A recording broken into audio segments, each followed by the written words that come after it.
Took it back on him. Yeah. Old school. This actually, well, shit, this is like fucking 98, 97. Yeah, 97. 97. This is the year before X album came out. Yeah. Shout out to LL, man. Once upon a time, he was the GOAT. Now, not so much. Long time ago. A lot of rappers ago, man. What's up, y'all? It's your boy C. Diddy. That makes me sick. This is episode 7? 7. We made it. Oh, shit. We made it. I didn't even realize that, man. I've been so disconnected from, like, you know, being a podcaster for the last few days. Like, I've been, like, my nigger shit has been turned up to the maximum the last few days. I had a lot of parties and shit. I had a great weekend. We did 6 the other day. We did Spank the other day. That was 6. But they're gonna know. They're gonna know because this is doesn't coming come out out next week. Yeah, fuck that up. Yeah, cut that out. So we made it to 7 episodes. Our next one will be official. We're official. We're officially in the game. Officially in the game. I've been really disconnected from podcasting the last couple of days. I haven't even listened to like some of my favorite podcasts this week. Yeah, I haven't listened to shit, man. Like I was like super busy building a house right now. Well, renovating a house now completely. I'm about 2.5, 3 weeks from completion. Shout out to that. The fucking drywall is up. I'm very, very happy about that. The electricity's done. The plumbing's done. Shout out to my crew that is running through this crib, and shout out to my business partner who shall remain nameless. He doesn't want any publicity until we start this fucking mortgage firm. So, and I had a bunch of fucking parties this weekend. Parties, fish fries, everything under the sun. We had Gucci Man at Vanity Grand. That was dope. We had Philly vs. Delaware party, and then the crown jewel of them all, the YPOD fish fry, which was fucking insane. Like 300 people. Like, I appreciate y'all, man. It was a good weekend. That's what's up. I can eat something other than the ramen this week, y'all. Thank you. It's appreciated. Oh man. So where are we at? Where are we gonna start at this week? Like, figure this is gonna be played. Are we gonna go into that? Are we gonna discuss that? I mean, we can. Yeah, like. We're actually gonna take a week off. Yeah, we're off for a week, but you guys don't get a week off from us. Yeah. We just switch up the way we record. Make sure you guys get your daily dose. For a double dose of this pimping. Yeah, I mean, make sure you get your weekly dose of TRPE. So you may hear some stuff in this episode. You're like, that happened already. Yeah. Just shut the fuck up and just listen to it. Just enjoy. You ain't got nothing else better to do. Yeah, you at work. It's Tuesday. Real shit. You have nothing going on. You got an hour left before the 53 get to the end of the line. Yeah, man. It's either listen to this or play Snake on your phone. You know what I'm saying? One of those two things. So, NBA All-Star just happened. Shitty fucking weekend. Terrible. Like, worst NBA All-Star ever.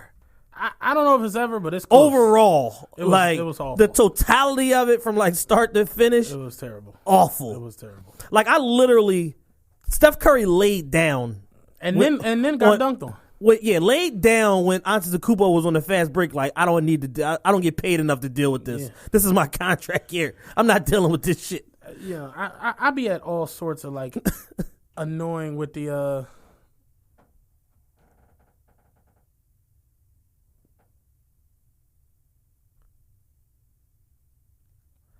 All right, yeah, like I be all sorts of annoyed when it comes to the NBA now. Like, it's just irritating to me at times. Like it's like it's two teams. It's the Warriors. It's the Cavs. Spurs. No, it's the Warriors and it's the Cavs. That's it. You know what I'm saying? I mean, the fucking Warriors had 4 players on the All-Star team. Yeah. At one point, it was 4 guys and Russell Westbrook playing. Like, it's just I be at all sorts of annoyance when it comes to the NBA. It's like there's no like the aggression that we grew up on watching is just like it's like rap, like how it's what like when somebody goes to somebody, they're like, oh shit, like when Kendrick drops a control verse, it's like what? This is not in the rule book. Like what the fuck is going on here? It's like no, this is still a fucking competition. You still gotta compete. Like I know y'all gonna go to fucking Delilah's after the game and fuck strippers, but goddamn, look at 4 3 2 1. How much crazy shit went on in that? Yeah, just in one song. record. You know what I mean? Like, people got taken off. Yeah, verses got changed. Lives got changed. You know what I'm verses saying? got clipped. You know what I'm saying? I'm pretty sure LL would have smacked the shit out of Cannabis had he ran into him around that time period. Shit was crazy, man. But the NBA All-Star Weekend, they something has to change. They have to like start like mandating the stars to participate more and stop like they keep talking having about throwing like bread up, but it's like yo, it shouldn't be about that. It should be a mandate. Like you have to do at least one time. You're one of the best dunkers in the league. You have to fucking try. You know what I'm saying? Stephen A. Smith this morning was talking about what they should do is just start letting like the best dunkers in the world be in a dunk contest, and not like, just being like not just an NBA. So like it's not just NBA All-Star Weekend; it's basketball All-Star Weekend. And then he was saying how you put $100,000 bounty on every player on the All-Star team for their charity. So it's like it's 12 dudes on this roster, 12 dudes on this roster, 100,000 for each player going to their respective charities. And I'm like, yeah, that's cool, but how about raise the stakes? I mean, how about $1 million for their charity? Let's raise the stakes. Like, let's make it to where it's like it makes sense. The NBA, we're talking about this shit coming over here. The NBA prints money. Like they have like the shittiest team in the league makes probably double-digit millions every year profit, like net. You know what I'm saying? To their bottom line. So it's like, yo, put some real fucking money up. Make it a real competition. Stop having the fourth guy off the fucking bench competing in these fucking challenges and shit like that. You didn't have to do that at one point, though. You look at the old All-Star games, niggas was out there just balling. Like, yeah, because it was for the love of the game. It's like it's equal parts business in the game. And it might be 60-40 in the business favor. You know what I'm saying? To where motherfucker just like, for who, for what? You know what I'm saying? Like, real shit. Like, what are you talking about? Like, I'm not anything more than like shooting a three. Like, I'm not running around these cones. Like, I'm not fucking, you know what I'm saying, doing a 360 layup. None of this bullshit. I'm not doing it. Like, you know why? Because I don't have to. Like, I'm a super millionaire. I don't have to do none of this shit. Yeah. Fuck you, Adam Silver. I was rocking, even as bad as the Saturday shit was, the dunk contest, the shootout is, whatever. The skills challenge. The All-Star game, the first half was like, all right, Durant threw Westbrook the oop, everybody went crazy. Yeah. I was rocking with it till the halftime shit came. And like John Legend, it was like, yeah, John Legend at the halftime of a league that's 80% young black male. It was ridiculous. It's like, what the fuck? Like, it's like, my whole thing is like, with these sports entities or whatever, it's like, yo, y'all always are just so in the way of playing it safe now, like post Janet Jackson boob gate. Like, it's like y'all playing it too fucking safe, man. Like, what y'all gonna have Barry Manilow next? Like, it's like, who the fuck came to the NBA game to see John Legend? I was on a tip like, yo, like, why not Lil Wayne? Or why not anybody not John Legend that's like under 30? They could have done like a Cash Money times No Limit, like first time ever on stage together, just in New Orleans. Like, that'd have been dope. That shit is a layup. Yeah, it's right there for you. Like, real shit. So I don't fucking get that. All-Star game was like 296 to 294. The crazy part is they was all there too. Like Wayne, Juvie, they had the reunion at the LeBron party. Yeah, no Birdman. Yeah. Birdman is not invited. Pacers least amount of money, 25, negative 10.2 million in revenue. Jeez. Oh man. All right, so I take back everything I just said about the revenue situation. But I'm sure with I don't know if that includes the new TV deal, because I think the new TV deal kicked in 2016. Damn, so the Pacers lost money. Yeah, so they're in the let's go ahead and put the Pacers in the black. You know what I'm saying, with the new TV revenue. Pacers got to go on Rice. Damn. They're thinking about trading Paul George too. They might as well. I mean, he wore his welcome out there. Not that he did anything wrong, but it's like when a good player stays with a mid-tier organization for too long, it dims your light. Like, he's one of the 7 best players in the league, and like nobody's paying him any mind. Like, I ain't gonna go that far. No, he's extremely good. Top 7? 8, extremely good. 18. There's nothing that Paul George can't do on a basketball court. Yeah, but like Russell Westbrook, LeBron, Kyrie, Russell Westbrook is the best player on a. All right, here's my thing with certain basketball shit. Russell Westbrook is amazing, but on a bad team, somebody got to get the points. Somebody got to get the assists. Somebody got to get the rebounds. And Ra already showed us that he's out there scumbagging for rebounds. Hey, we scumbagging for a lot of other shit. So it's like, yeah, but it's like, is he a 6'8" do it all wing? No. You know what I'm saying? Can he go up? Can he score on Kawhi? No. I mean, Paul George can score on Kawhi. I don't know. Paul George, didn't he lost a leg, so it's like that was dope. And he arguably is better. That was dope to see him come back. Yeah, he's arguably better than when he fucking lost his leg. I show you how good sports medicine is nowadays. It's a different level, man. Yeah, real shit. Yeah, if I crack a toenail, like I'm out of commission for like 6 months. If that shit happened to him in the 70s, what? They name a bowl after him and he'd never play again. Chuck him to deuces. Real shit. He might get a Qdoba franchise or some shit like that. That's a rat. But the NBA definitely got rumbled me for the whole All-Star weekend as a whole. It was. Yeah, I'm glad I didn't go. It was awful. CIA is better than NBA All-Star weekend. CIA is coming up this weekend. Like I might go ahead and take that trek. My partner's going down there. I might just go ahead and just say fuck it and go down there. Yeah. But yeah, that was indulge in some ignorance. What else we have happened in like pop culture this week? Anything of any like significance? Khaled dropped his record with Jay and Beyonce. I respect the shit out of Khaled. Yeah, man. Khaled transformed his whole everything in. They could have let Khaled perform at the halftime fucking show. Like, brought everybody to give Khaled the check. It'll bring everybody else for free because they all want to be on Khaled's platform. You got to bring him. Just let him walk around talking shit. That's what he was doing. Like, not trying to be funny at the Beyonce show, you know, he's the opening act. Yeah. He literally just walked around the stage talking shit for like 40 minutes, playing every song that he's not rapping on. Yeah. The nigga started playing Knuck If You Buck. I'm like, this ain't even your shit. But it was Turk because it was Cal. He had it rocking in there. Yeah, no, man. Shout out to Khaled, man. Khaled made about $30 million in the last like 17 months. Like, he's on a fucking tear. Like, Khaled's got a TurboTax commercial. This is how I know Khaled is. Khaled's got what's the milk, the fucking almond milk commercial. No, listen, I was telling Ron the other day. I'm in the house. It's early morning. I'm going to work. I'm getting dressed and shit. So it's like 4:30 in the morning. You know how like in the morning they play the replay the basketball shit. Yeah. So I'm watching the replay of the Warriors Thunder game when Durant and Westbrook first played each other and shit. So I'm getting dressed. The Warriors game go off. It's 5 a.m. now. I'm getting ready to leave out the crib. Bowling comes on ESPN early morning. It's bowling. I'm not even looking at the TV, but it's the PBA championships. And they like, yeah, here to present the PBA award and $250,000. DJ Khaled. I turned around. I'm like, what the fuck?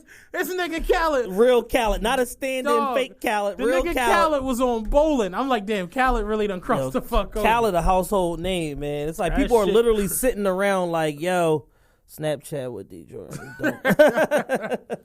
Khaled literally is like, people are sitting around in major boardrooms across the country like, how can we get Khaled involved in this? Like, what would DJ Khaled do? You know what I'm saying? Xerox is releasing a new printer. They like, we need Khaled. We need Khaled in these meetings. We got to figure out how to tap into the young demographic. You know what I'm saying? And it's all a wave of positivity. I remember not long ago, about 2 years ago, Khaled's a shithead. Yeah. He don't do shit. All he do is scream on these records. And it's like, yo, I've been telling people for 10 years, it's like, yo, that just goes to show how ignorant people are to the music business. As much as people prescribe to be like these fucking fake Twitter A&Rs and all that shit, it just goes to show y'all don't know shit. Khaled started out as a DJ, carrying fucking crates, doing pirate radio in Miami. Then from there, he was on Shatas. He was a bull in front of the store on Shatas. Yeah, he was a goon. A skinny Khaled was a goon on Shatas.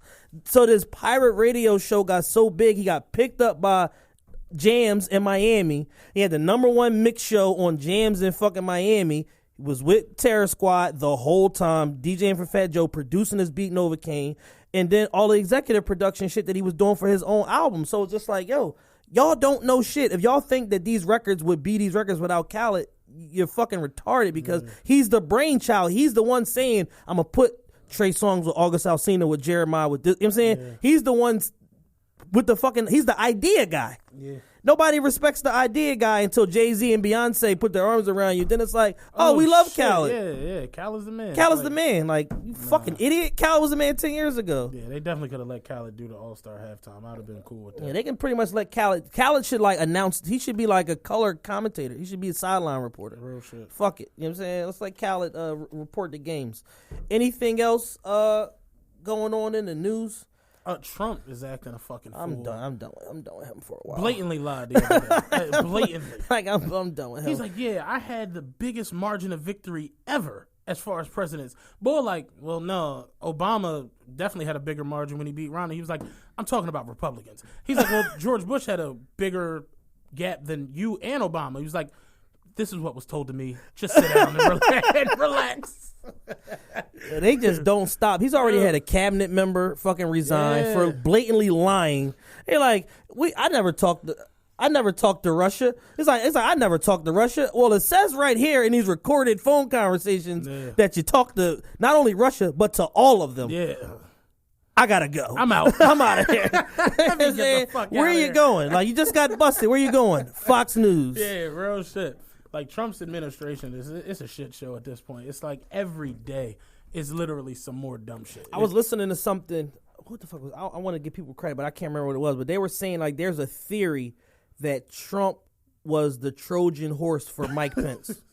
Like, we used the crazy, colorful guy to kick down the door so he can get impeached, and then Mike Pence can become president. Like he just on some, like, we're going to create the wackiest candidate ever to enact change with fucking Mike Pence. The fucking attorney generals. Like, he did the ban, and she was like, yeah, I don't like this. She's like, well, you're fired. Yeah, you're fired, bitch. Get the fuck out of here. Get the fuck out of here. Yeah. Fuck you think this They're is? like, but Jeff Sessions not ready. He's like, I'm good. I'm good on her. Yeah, Get her this bitch gotta go. Yeah. But what you're doing is unconstitutional. Yeah, and she's fired. I hear what you're saying, but the bitch is fired. You know what I'm saying? She's insubordinate. I'm unconstitutional. Cool. She's insubordinate. This bitch gotta go. Shit is crazy. Like, you lost your attorney general, and then whatever the bull was, they were fucking like, you had a what is it?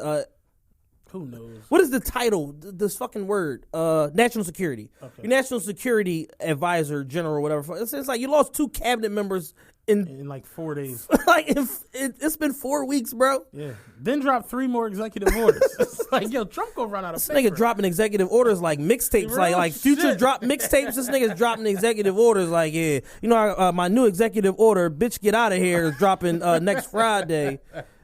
Pick it up on Apple Music. You know what I'm saying? You pick it up on iBooks. This nigga's crazy as a motherfucker, man. So I think that's pretty much everything that's like going on in the news right now. I'm excited about what we're going to talk about today. Let's get into the main, because we got a lot of shit. We got 20 fucking topics to go over. You know what I'm saying? And we're not going to agree on nothing. I'm positive. I already am positive of that. I know we're not. I came in here fully prepared to debate today. I have my black and red bottle here, colored water. Courtesy of me. Courtesy of Matt. Matt brought me a case of water, and he's stringing me along.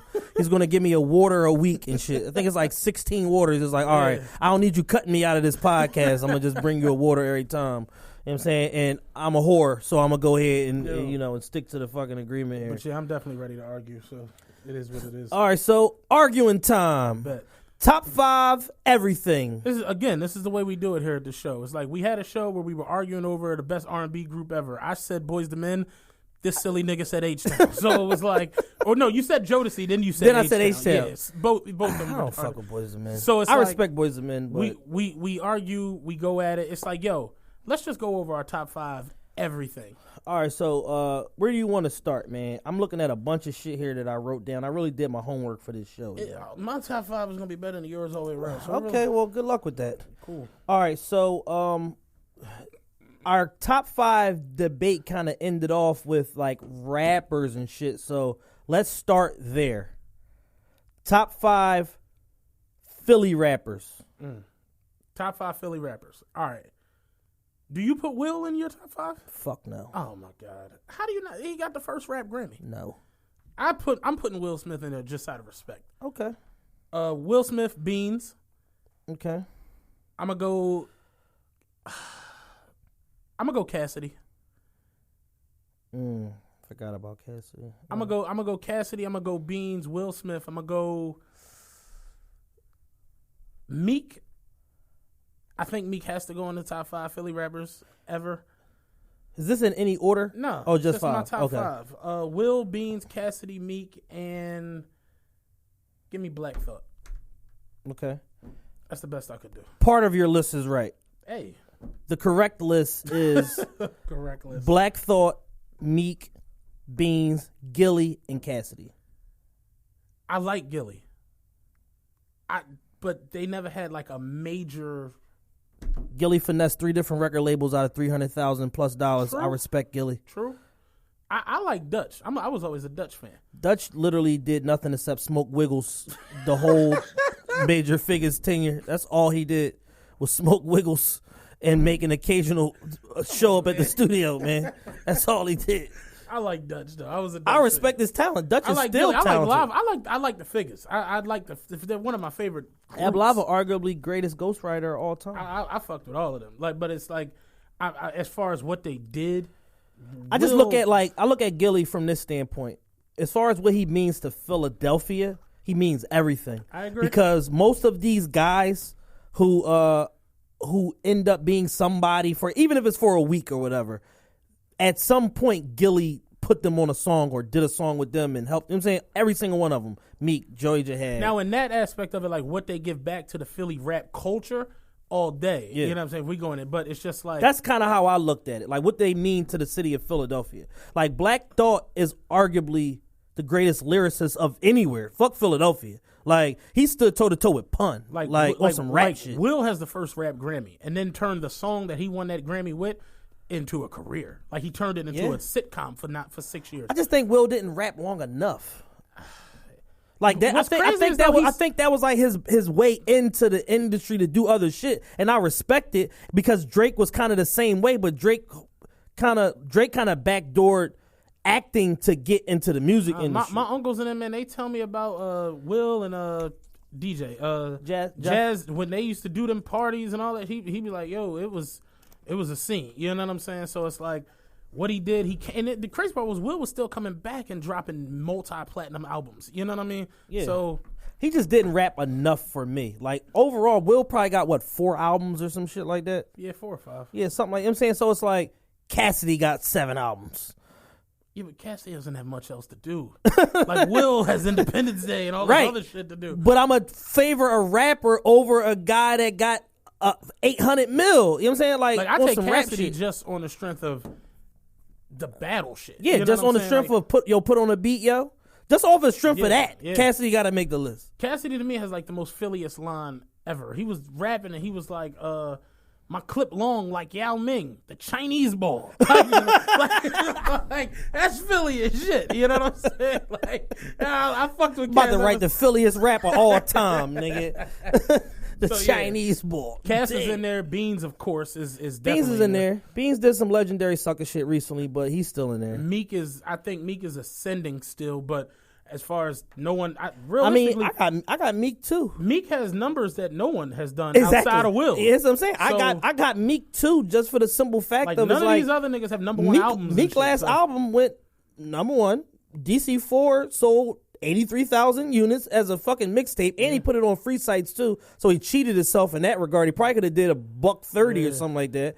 He got a platinum single with Drake. He got a platinum single with Chris Brown, Nicki Minaj. He got a gold album. Yeah. Like, it's hard to argue against Meek. He's turned the DC chain into like the thing. Yeah, the thing. Yeah. He flipped the Rolls Royce logo for the DC chain, and now everybody has a chain with their whatever they represent is in that style. Every rapper, everywhere. Every human. The kid NBA YoungBoy that's locked up right now said he named himself YoungBoy because Meek and them be saying YoungBoy. Yeah.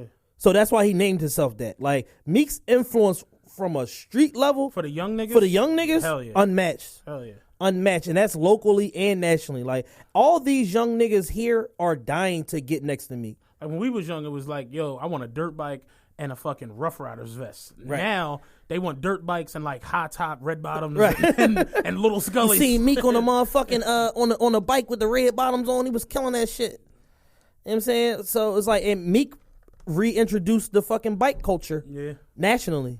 Yeah. what I'm saying? So it's like, it's hard to argue against Meek, man. Influence-wise, success-wise, all that shit. Like, Meek is a nigga. We actually came kind of close to agreeing. The only thing we differed on was Gilly and Will Smith for that. Yeah, I just think Will Smith is just like a demigod. Like, Will Smith is just like, he used rap to go do other shit, but his main bread and butter is not like being a rapper. Nigga was in Overbrook, man. You gotta fuck with Will, man. Like, gotta fuck with Will. All right, so we don't have a consensus on that, but we in the same ballpark. This shit's about to go left here. Top 5 rappers, period. Is it really about to go that left? Biggie, Nas, Pac, Jay-Z, Lil Wayne. No, it didn't go that left. I'm cool with that. I got Jay-Z, Biggie, Nas, Ice Cube, and then Lil Wayne and Pac tied. Here we go with this shit again. Y'all got Ice Cube. He created gangster rap. Like he created a genre of rap music, and then he left the most successful rap group of all time and didn't falter. They weren't the most successful rap group of all time. Who was? Rap and how many people in your group? 2 or more. Outkast. Outkast is a pop group. I'm just saying, but for their time, I'm saying NWA only lasted for 3 albums. They have more of an influence. That's why I asked, how many people do you consider a group? Niggas still look like NWA today. People are still revisiting that imagery today. There's a kid named G Perico from LA who has a Jerry curl today because Eazy-E and Ice Cube and them had Jerry curls, and he has that same look as them. It's revisiting that look. Metrosexual motherfuckers running around. Nobody's running around. 3000. They don't have shoulder pads on with blonde wigs. I'm not talking about when he was fucking Erykah Badu, Andre 3000. I'm talking about now, 4 Brothers and beyond Andre 3000. Like, it's like, think about it. You know, me and Rod got in a huge argument over Andre 3000. Oh yeah, let's do this. We've been waiting on this story for weeks. We're in the car. We coming from the casino. Rod's an Andre 3000 guy. Rod puts Andre 3000 in his top 5. He can't do that. I said, no, Andre 3000 doesn't even have a solo album. Yeah. How do you put him in? Long story short, we start arguing. Rod got out of the truck on the highway. Like, we were on 95, and I was doing 70 miles an hour. And Rod's like, you don't respect my opinion. Fuck that. Let me out this truck. Like, Rod, where you going? And opened the door and got out. Somehow, he landed on his feet. The shit was amazing. To this day, I still don't know what the fuck he did. God. Chuck was screaming. Leak was screaming. Shit was nuts. But real shit. Like, it's people who really, really believe in Andre 3000. So it's like, Andre 3000's amazing lyricist, but I think as a group, they the shit. Yeah, but he does it when he feels like it. You know what I'm saying? And it's like, to me, he's afraid to compete. Like, we were just talking about, like, competition. Like, to me, Andre 3000 is afraid to put out music and be judged against those other guys because right now he has the benefit of the Outkast catalog, which to date is basically flawless. So he has he has that to fall back on with no criticism because that's already perfect. Mm-hmm. Whereas if he go and he do some weird shit, people are like, what the fuck is this weird shit? Now you the weird nigga and we forget about all Outkast shit. So I think he's afraid to compete and be judged, which is why he don't put fucking music out. I think he can rap his ass off. Oh yeah. I don't know if he trusts his own process as far as like being a creator by himself, because you got to also attribute the Outkast success to Organized Noise also. Yeah, true. You know what I'm saying? Sleepy Brown and Witch Doctor and Killer, all them motherfuckers was around the music, a collaborative process. So that's not to take nothing away. My nigga Cool Breeze. Yeah, you know it's like you had a lot of artists, you know what I'm saying, that weren't to Dre and Big's level, but had something to offer and add to the equation. So with that being said, I gotta take Ice Cube. Like, Ice Cube's first like 7 years of his career is fucking flawless. Yeah, I mean the last 7 of Pac's was flawless. So yeah, and then the next 7 after he died was flawless. The greatest hits, Until the End of Time, like. But a lot of that shit is just volume. Like the Tupac run from Me Against the World, All Eyes on Me, Machiavelli, perfect. All that other shit, I can really do without. Like, I ain't gonna hold you. I'm not riding to none of that shit. That shit gets no play in my ride. Never has, never will. Those 3 albums. So flawless. You didn't like Changes? Be honest. I don't even remember that song. Come on, man. What the fuck? Changes is one of his best songs. It's a pop record. Oh, it wasn't? Yes, it was. That's just the way it is, shit. Yeah. It's a pop record. Nah, he was talking real shit on Changes, man. It didn't move me. It's a cool song. The fucking Lil Uzi said songs don't move me. What the fuck? Like, don't.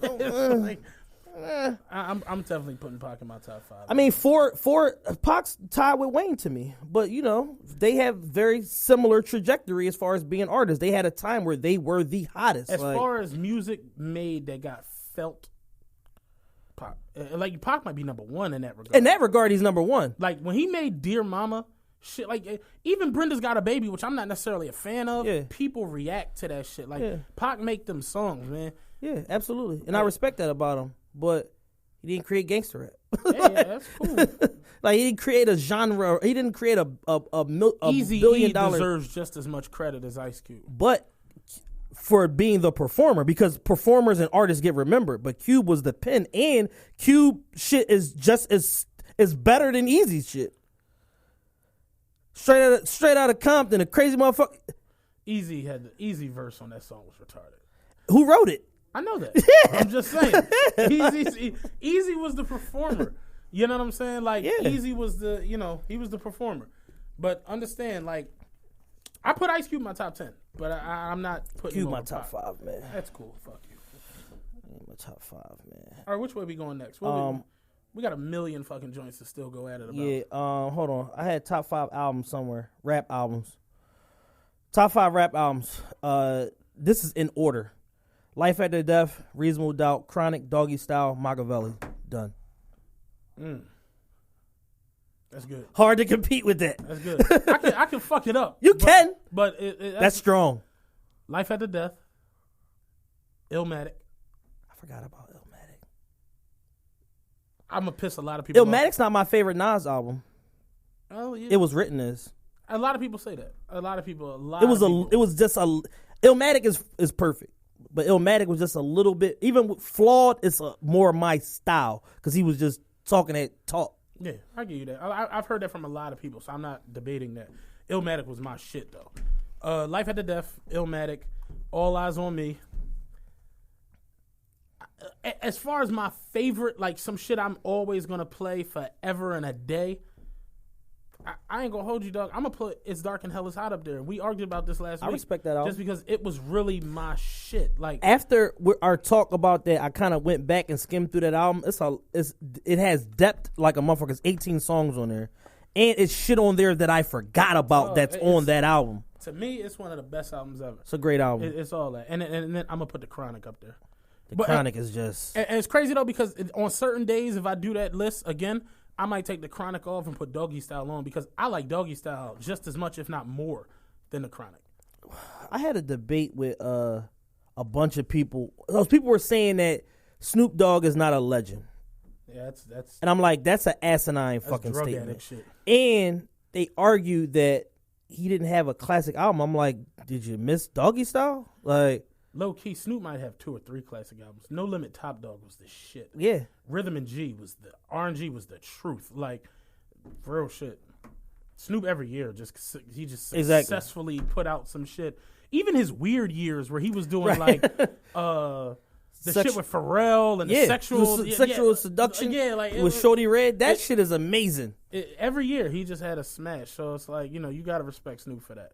I got him in my top 10. On certain days, I'll put Doggy Style up there. But for me, I just know that I always go back to Doggy Style and Machiavelli. So for me, it's like it's hard to get around them. I just listened to Machiavelli the other day. Machiavelli's the shit. Like Machiavelli is like a perfect album, and it was literally crafted in 7 days. All Eyes on Me more.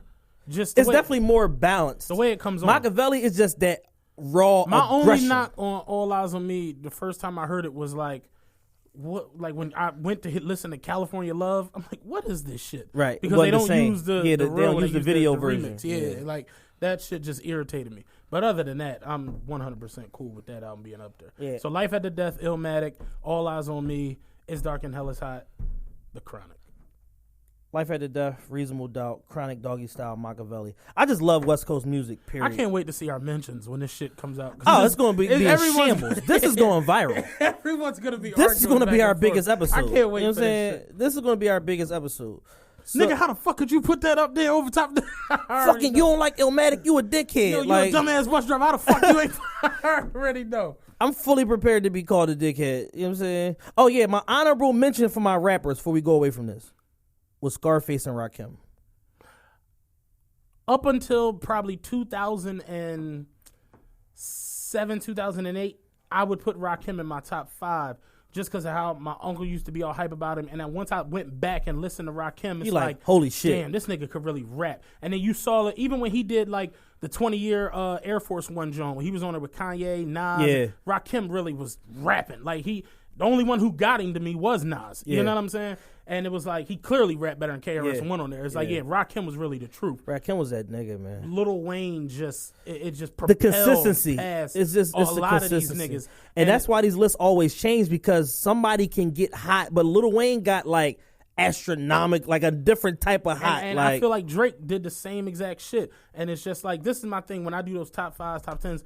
It's got to be, you either got to have a crazy body of work or you had to do some shit that was flat out insane. Some shit we never seen before. Like, and that's why, like, motherfuckers, how could you put Drake in your top 10? It's like family. How could you not? He's fucking number 1 on the all-time Billboard Hot 100, and he's been rapping for like 8 fucking years. That shit's amazing. Because the niggas who you gonna name that's up there, here goes some crazy. It's just how dope black music is. When I look at the top 10 on the Hot 100 list of all time, it's 2 white people on there. Everybody and it's Elvis and the Beatles. Right. Everyone else is a solo black artist. Wipe the fuck out. Real shit. But it's like Drake's at the top of all of them. Jay-Z, everybody you gonna name, and he did it in a third of the time. You know what I'm saying? So it's like, you gotta respect. People get mad when I say that Drake has a better music career than Jay-Z, but Jay-Z is the one that brought the number shit to the game. I seen your mentions one day. Yeah, I was like, yo, like. I said So Far Gone was better than Illmatic. I was trolling, but I said So Far Gone greater than Illmatic. You should have saw my mentions that day. Oh, but the thing with Jay-Z brought the numbers and the sound scan and all that shit to the game. So it's like, yo, when a young nigga come out and he kicking your ass in every statistical category, what do you expect me to think when you're the one that brought the numbers shit to the game? Drake's so hot that Jay don't like him, but get on every album. Every time. Every time he call him and be like, yo, I was tripping, old head. I'll do the feature, though. He's a nut-ass Canadian nigga. Fucking Maple Leaf pussy. And you know, you gonna do the song or not? Yeah, I'm gonna do it. It was hard for me at first just because he's a light-skinned nigga from Alaska. Right. But it was like, you know what? This nigga's hot. Like, it's undeniable. It's undeniable. And you know what the turning point was for a lot of people? Aston Martin music. That was a big one. That fucking verse on that shit, people was like, all right, man. What the, here we go. He too good. Top 5 diss tracks of all time. Do you put Drake on there? Yeah, fucking right. It's probably third. Go third. No Vaseline. I know you're about to fuck this up. No Vaseline. Hit 'em up. Is this in order? Loosely. Okay, so what? No Vaseline. From 5 to 1 or 1 to 5? 1 to 5. No Vaseline is your best diss track ever. God damn, I'm glad y'all set it off. Used to be hard. Now you just wet and salt. Like he battled a whole group. Fan. I know this shit. Right, like I'm committed to this. Go ahead. No Vaseline. This is bullshit. Hit 'em up. Back to back. Tupac Against All Odds and Takeover. Takeover is probably higher. So not in order, but Takeover is in the top 5. It's in there. I don't think Ether is like. Right, I respect the impact of Ether, but he was saying some wild shit. All right, and I'm freestyling that. I didn't have that written down. I don't have any of the shit written down. The number 1 diss track ever is Ether. It completely changed rap as a whole. Like the way rap was going. Yeah. Like Jay-Z in 2001 was It's the Rock, Holla. Jay-Z, Memphis Bleak, Beanie Siegel, they Rock State Property. Like they were the Rock. 16 months later, he retired. Like Ether fucked the whole goddamn Ether game fucked with up. Jay Psyche. Like he made the. I'm gonna keep it a bean. You're probably right. Ether's probably number 1 just because Jay. Let me finish this real quick. Okay, go ahead. Ether, straight up and down. When Nas, before he dropped Ether, I was, and I'm a Nas fan. I was like, yo, Nas might be finished. Once I heard Takeover, I'm like, yo, Nas might be done. And I remember the day Ether came out, shout out Ra called me like, you got to get to my house. Nas is back on. Right. I'm like, yeah, the moment it came on, fuck Jay-Z. Nigga, I'm like, oh my God, this is about to be bad. And you could just tell, like, fuck all the money, fuck me, all that other shit. You know how you see niggas rumble? You see a fight. The motherfucker who wins the fight don't really say much. But the motherfucker who lose the fight got all everything these to explanations, say. All these what happened. I tripped on my shoelace and then a nigga pushed me straight up and down. I seen a nickel on the ground. Look at Jay track record after Ether came out. 2002. Don't you know I eat ether and breathe acid? You weak bastards. Like, Jay, Let it go, bro. Jay, you know what I'm saying? I'm gonna give you Ether. Let me finish this. 2008, battling Jim Jones. Here come Jay-Z again. The Joneses can't keep up. Maybe my nigga Nas, but I got stronger after Ether. Jay, it's been 5-6 years. Let it go. You know what I'm saying? Yeah. Blueprint 3 comes out. Venus vs. Mars. Last verse. Jay-Z says we were supposed to take over. Our quarter bumping Ether. It's like, Jay, nigga, it's been 10 years. Let it go. Nas straight to the point. Like now, like I don't even perform it no more. So and this was years ago. Yeah. Ether to me, this is crazy. Nas almost being done in 2001. Dropped Ether. The man done put out more albums since before Ether. Right. Straight changed his whole career to where it's like Nas don't get fucked with. He just a legend. Don't nobody. You leave him alone. He do his numbers.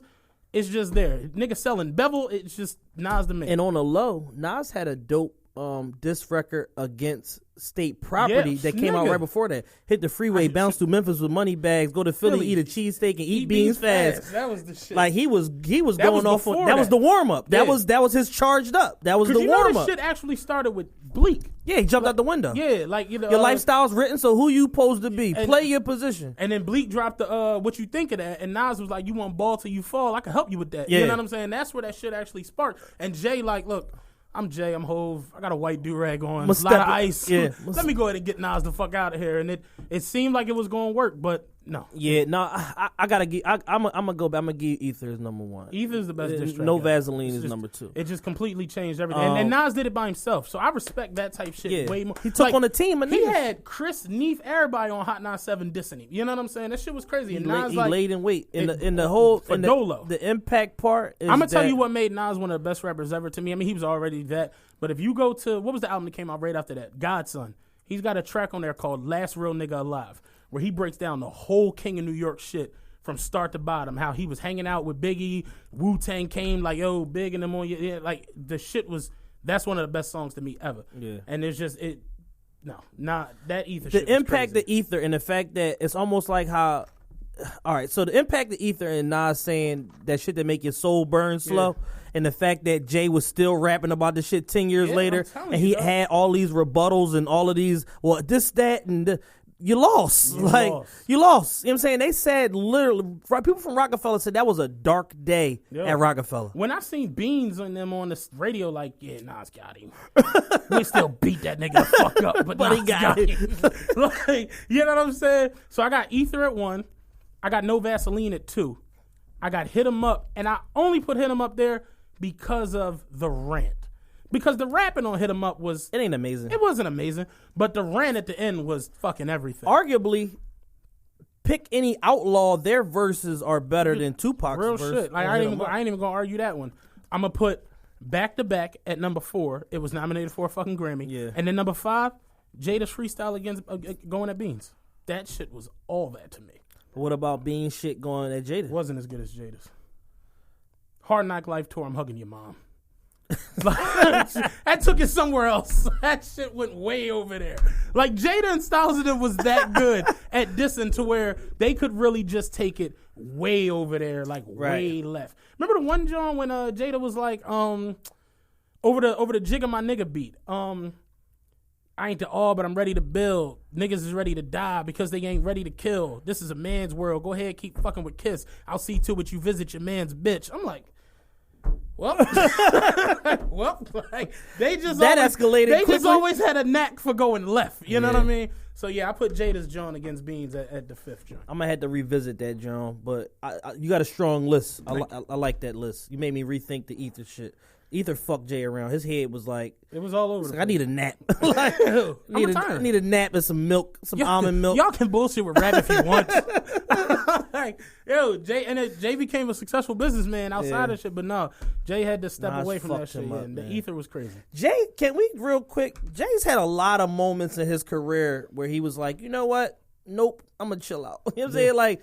50 was so hot, Jay was like, nah, I'm gonna sit this one out. Yeah. Wayne was so hot, it was like, Pac used to come at Jay a lot. I'm gonna sit this shit out. You know what I'm saying? Like he had a couple moments where he was like, I'm retiring again. But in Jay like favor, I guess, when he did at those moments, they were the Titans at the moment. Yeah. And this is the thing. For you to have to deal with Tupac and you fall back from that. You got 50, you fall back from that.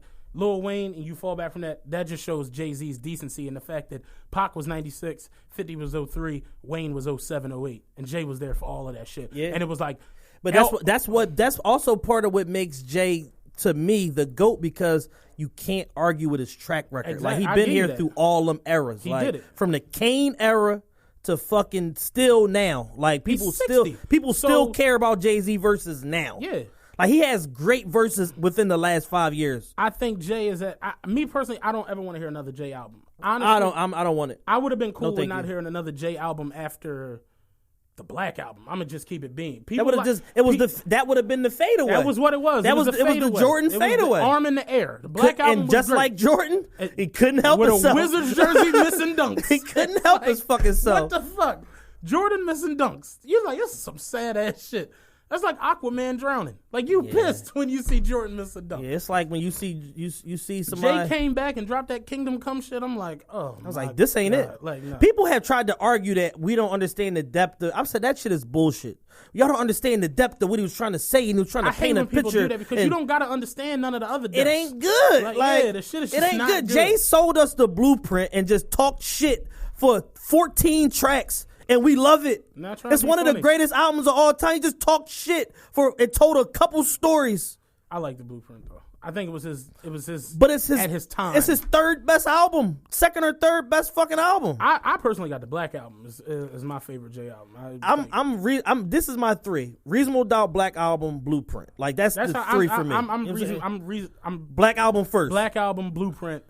Volume 1. And depending on what day, I'll take American Gangster over Blueprint. But see, I'm good on American Gangster. I'm good on Magna Carta. I'm definitely good on Magna Carta. It's like 3 songs on Magna Carta that I really like. I still don't get the Tom Ford shit. No, I don't pop my girl was playing it the other day in the car, and I'm like, I hate this song. Like, what does this mean? Yeah, but like Jay now. We just want a Jay verse every now and then. Like when a song comes out that's smoking hot, like Kendrick with Don't Kill My Vibe. Don't Kill My Vibe. Great fucking song. To hear Jay Kendrick fucked him up though. Kendrick got him all the way out of there. Yeah, it's not even close. But it was just cool because this is Jay. People don't understand this. This is why I always say I like Jigga. I'm not really a Hove guy. Yeah. Because Jigga rapped and Hove talks about his wife, his liquor, his wine, his car, and his boat. And his art. That's it. So it's like when you hear the song come on and it's like, man, this is Jay talking some shit. But then you like, all right, Kendrick, come on. This is something else. To the moon. You know what I'm saying? It's a different. I had a nigga one time was like, yeah, Jay my favorite rapper just because when he talk, I feel him. Like Jay speak for me. I'm like, you have no boats. You don't have any boats. You have no boats. You have no boats or nowhere to park them. No art. You ain't got a calendar hanging up in this apartment. Like, what the fuck are you talking about? Like, it's crazy. But yeah, Jay-Z made a career out of successfully telling niggas y'all poor and y'all not shit. Hey, that's really and then saying, but you can do it too. Like, but don't by let the way, nobody hold you back. like, nigga, you're holding me back. Nigga, I hate you. Don't let nobody tell you can't do this. The fuck do you mean? Shit. You telling me I can't do this shit. You just called me a piece of shit for 17 songs, bro. What in the fuck? All right, so we got the top 5 diss tracks. We got that solidified, yours and mine. Yeah. Where we gonna go next? I want to switch gears real quick. I'm cool on that. Movies. Lord. Matt doesn't watch a lot of movies for those just tuning into a specific type of movie. Whatever you like. It's open because my shit is ridiculous. Top 5 movies. Go ahead. You go first. Coming to America. That's my number 1. That's my number 1. That was gonna be my number 1. Paid in Full. That's not in my 101, but all right. Killer Season. That's not in my 901. What the fuck? Goodfellas and Casino. You got Killer Season before Goodfellas. When he spit on a kid.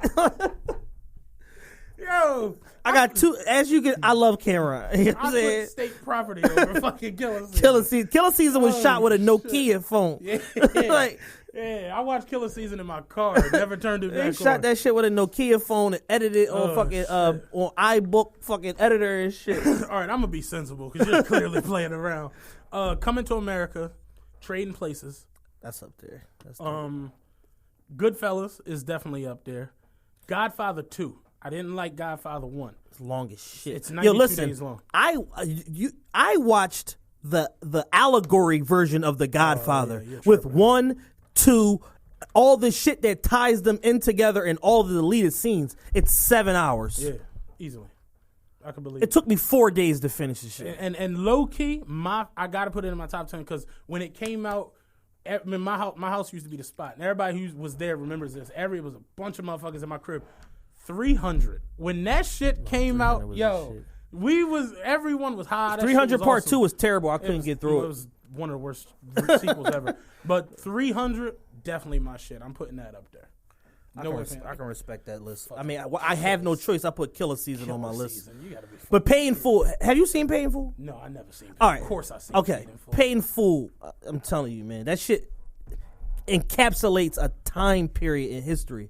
It's the best, one of the best done like black films ever, post 2000. It was a good biopic, whatever you want to say. Great movie. I'm not putting it in my top. This movie's like Ray. You really gonna put fucking? I don't give a fuck about Ray. Like I hate to be like the guy and shit. I don't really give a fuck. It's a good movie, but it's like it don't speak to me. You know what I'm saying? And it's just me being a nigga. Into the movie theaters, like yo, you going to see What's Love Got to Do with it? Nah, I'm in 4. I'm going to see Killer Season. Yeah, I'm here for Killer Season. I bought Killer Season on DVD twice. Like, what did you need? Like, I lost one. Somebody stole one. I had to buy shit again. You know what I'm saying? Bought that shit twice, man. Can I hold your Killer Season? Oh no, my brother. You got to get the last person I let hold Killer Season didn't return it. You got to get your own, brother. So in the same vein. Yeah, State Farm, I want to file a claim. My house was broken into. What did they steal? Just my Killer Season. My Killer Season is missing. And my Purple Haze CD. Which is a low-key classic. Stole my Purple Haze CD. Purple Haze was the shit. Killer Season was not. All right. Top 5 actors. I got my list, so I see you prepared all of this. I didn't. I just sat on the couch waiting for you to come get me, and I just sat and wrote this shit out. Chad, I forgot we had to record today at this time. Chad texted me like, "Yo, where are you at?" I'm like, "Nigga, I'm shaving. What's it to you?" He's like, "Nigga, hurry the fuck up." Like we got to record at 3. Just got somebody coming right behind. He's like, "Oh shit, be there in 7 minutes." Yeah, I was tending to the baldy and shit. All right, so Leonardo DiCaprio, easily number 1. Number one. All right. Samuel L. Jackson. Here after this. Number 2? Not number 2. It's Leo number 1, and then we'll figure out the rest. All right. Paul Giamatti played Jerry Heller. Yeah. On what's the name? He's playing the fucking. He was in Howard Stern's Private Parts. Well, movie. Everybody starts somewhere. Jamie Foxx was in fucking Booty Call. Yeah. Like you can't really say. You know what I'm saying he also plays the U.S. Chuck Rhodes on Billions, which is one of the best fucking shows on TV. His character range is crazy. Johnny Depp and Brad Pitt. Did you have anyone black in that list? Samuel L. Jackson. Yeah. All right, well, Denzel. Will. I'm shaking my head. Hey, Denzel, Will, Leo. Tupac. Should have put Cameron on my list. No, hell no. Cameron is honorable mention. Who else do I fuck with as an actor where it's like I could see them and I'd watch just about anything they in?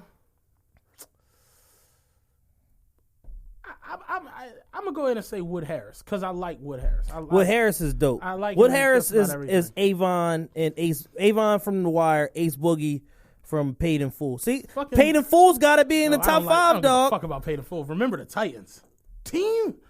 What team? You had to fuck with Wood Harris and remember the Titans. Wood Harris is a good actor, man. He's sleeper. Yeah. So Denzel, what did I say? Denzel. And he just killed the New Edition shit. He was good. You know that movie? That John actually starts back. It's about to come back on. The Breaks. Tonight as a TV show. Oh, it does tonight. It starts tonight. They made a movie last year and it was so successful they turned it into a series. The shit, and they turned it. Yeah, they said they turned it into a series. Turned it into a series. So shout out to Mac Wiles. I met Mac Wiles. He cool as shit.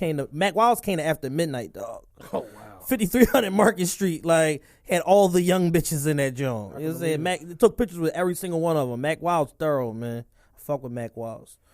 All right, so I didn't do a top 5 actresses list. I mean, it's like Holly. It's like Halle Berry, Sanaa Lathan. I forgot about Sanaa Lathan. I like Julia Roberts. I like Julia Roberts. I respect Julia Roberts. What's the white girl? I love her. What's the older white lady, the one Susan Sarandon from Aliens. No, that's Sigourney Weaver. Oh, Susan Sarandon was like in the Devil Wears Prada and shit. Ah, okay. She the shit. No, I like the white Joan from Hancock. I like her. Oh, what about the white girl from Focus and the one she was in Suicide Squad That's too? a bad little white bitch. She the shit. She's she from Australia. She's always like a whore in all her movies. I'm here for the whores. It was weird to see her not a whore in Focus. Yeah, it's like you not a whore. Yeah, like, it's like, what's the problem here? Wait, this bitch is like pulling off fast ones. Like, so you a scam artist, not a whore? All the whores I know are scam artists. You know, I don't know. It's funny, like we could have combined the roles. People's names. It's just the white Joan. Yeah. Oh, Margot Robbie is her name. Oh, yeah, she bad as shit. I love her. Yeah, she's dope. I like her. Yeah, first date pussy ate for sure. All right. I thought we were talking about the acting skills. Oh, whatever. that's a byproduct. But yeah, it's pretty much Holly and then everything. Oprah can act a little bit. Oprah, I watched Color Purple finally. Yeah, she was alright in there. Whoopi was pretty good in there too. Whoopi can act. Yeah, Whoopi's a good actress. Just hate looking at her. That's how I feel about a lot of them. It's just like you kind of killing this shit. Kind of wish I could like put a cat over your face or something. Like they have an app, right? That's strictly like you could just put different cats, like you know what I'm saying, over people's heads. Like just put like a little cat over. Oh, Queen Latifah's up there. Queen Latifah's a good ass actress. Yeah, I saw something that she said her toughest role was playing Cleo. I'm like, all right. I'm like, let's read this because that. I'm like, all right, Latifah. Sucking pussy is obviously not the you know what I'm saying, the fucked up part for it. We don't believe you like, if indeed playing a lesbian is the tough part. Like, yeah, I didn't believe that for a minute. But yeah, Queen Latifah's a good actor. Yeah, she be actress. She be out here fucking people bitches too. Shout out to Queen Latifah. Yeah. All right. Top 5 black women of all time. Now, this is not to be confused with like IG bitches and no. IG hoes get their own category. Right, yeah, I got a whole separate category for IG hoes because they not really doing nothing other than like just looking good. Yeah, this is like success and you know what I'm saying, a combination of success and all that. So number 1 is obviously Oprah. I was gonna put Beyonce. I had Rihanna, but then I forgot about Oprah, so I'm gonna go Oprah tied with Rihanna over B. I love Rihanna. She got the right amount of whore in her. If you ask me which one I want to like fuck quicker, it'd be Rihanna. That's the list. That's kind of the list I went with. I would fuck Rihanna and Oprah before I fuck Beyonce. I'd fuck for obvious reasons. Rihanna and Beyonce before Oprah. Well, actually, no. Nah, you hitting Oprah first, yeah, bro. I'd hit Oprah. Yeah. Because like, all right, say Oprah be going back and forth. Like sometimes she's big, then sometimes she's skinny, and she's got a big. You want head, big like Oprah? I like somewhat semi-big Oprah. No, I don't want Nutrisystem Oprah. You want medium thick Oprah? Medium thick with her hair down, with some nice shoes on Oprah. Right. That new Oprah Nutrisystem selling. You see her sitting in the woods selling fucking diets and shit. That shit is weird. That commercial she got. But yeah, I definitely would take Oprah first. You gotta hit Oprah first. Yeah. Then Beyonce. Then Rihanna. Nah, I gotta take Rihanna first. Rihanna don't have no kids. Nothing. Michelle Obama slides in there somewhere. Oh man, I love Michelle Obama. I love everything about Michelle I love Obama. statuesque black women. Period. That shit is just That's just my shit. Yeah. Like, you like light skinned heifers? What are you talking about? Yeah, but that don't mean I don't like Michelle Obama. Oh, okay. It's Michelle like, Obama's the exception. It's not like I'm making an exception for a bitch on the bus. It's Michelle Obama. What the fuck? Michelle Obama the shit, man. Yeah, Michelle Obama's up. So Oprah, Beyonce, Michelle Obama, Rihanna. Halle Berry. Nia Long. I don't like Nia Long. You don't like Nia Long? No. Biggie says her house was dirty. Oh, and it's just always stuck with me. Come on, Biggie. I'd never heard that. Now you just fucking it up. Go look it up. Biggie said I believe he said it. She lived in filth. Oh, I mean, so pretty much. But she's a Philly Instagram. Yeah, normal. I mean, bitches with filthy houses got good dick sucks though, dog. I've heard. I've had a couple A1 dick sucks in some filthy houses. Like, I'm gonna just slide this pizza box to the left and let you do what you do. I went in a chick crib one time. There was a hole in the ceiling. It happens. And I asked her. She got mad. I was like, "Was this a fire station?" like where the pole, like. Good night, ladies and gentlemen. This episode of the realest podcast ever is over. I'm like, why is it a hole? I asked the girl, did she live in a fire station? Because this firemen come down. But why would you? I know the reasoning behind it. What the fuck do you have a 3-foot hole in your roof? Shit be going left sometimes. That's why. Clearly. What the fuck? You asked the girl, she live in a fire station. Have you ever seen Backdraft? Right. Start asking the bitch mad fucking fire station questions. We sit on the couch. Are you a fan of Dennis Leary? Have you ever seen Rescue Me? Because your house looks like the fire station from Rescue. We sit on the couch and you can feel somebody looking at you. I can see eyes from up the hole. And I'm like, yo, I know it's not nobody looking through the joint. And then she looked up, was like, take your asses to sleep. And the kids went run. I'm like, all right, look, I gotta go. So they're utilizing the hole. Yo, the shit was crazy. The hole in the floor is being utilized to eavesdrop. Yeah, it's a spy. It's a spy hole. Yeah, that shit was crazy. The fuck is going on? I'm telling you, man. That was my first year accepted. My first year spending time in the northern region of Philadelphia. Well, I saw it all that year before I got serious with somebody.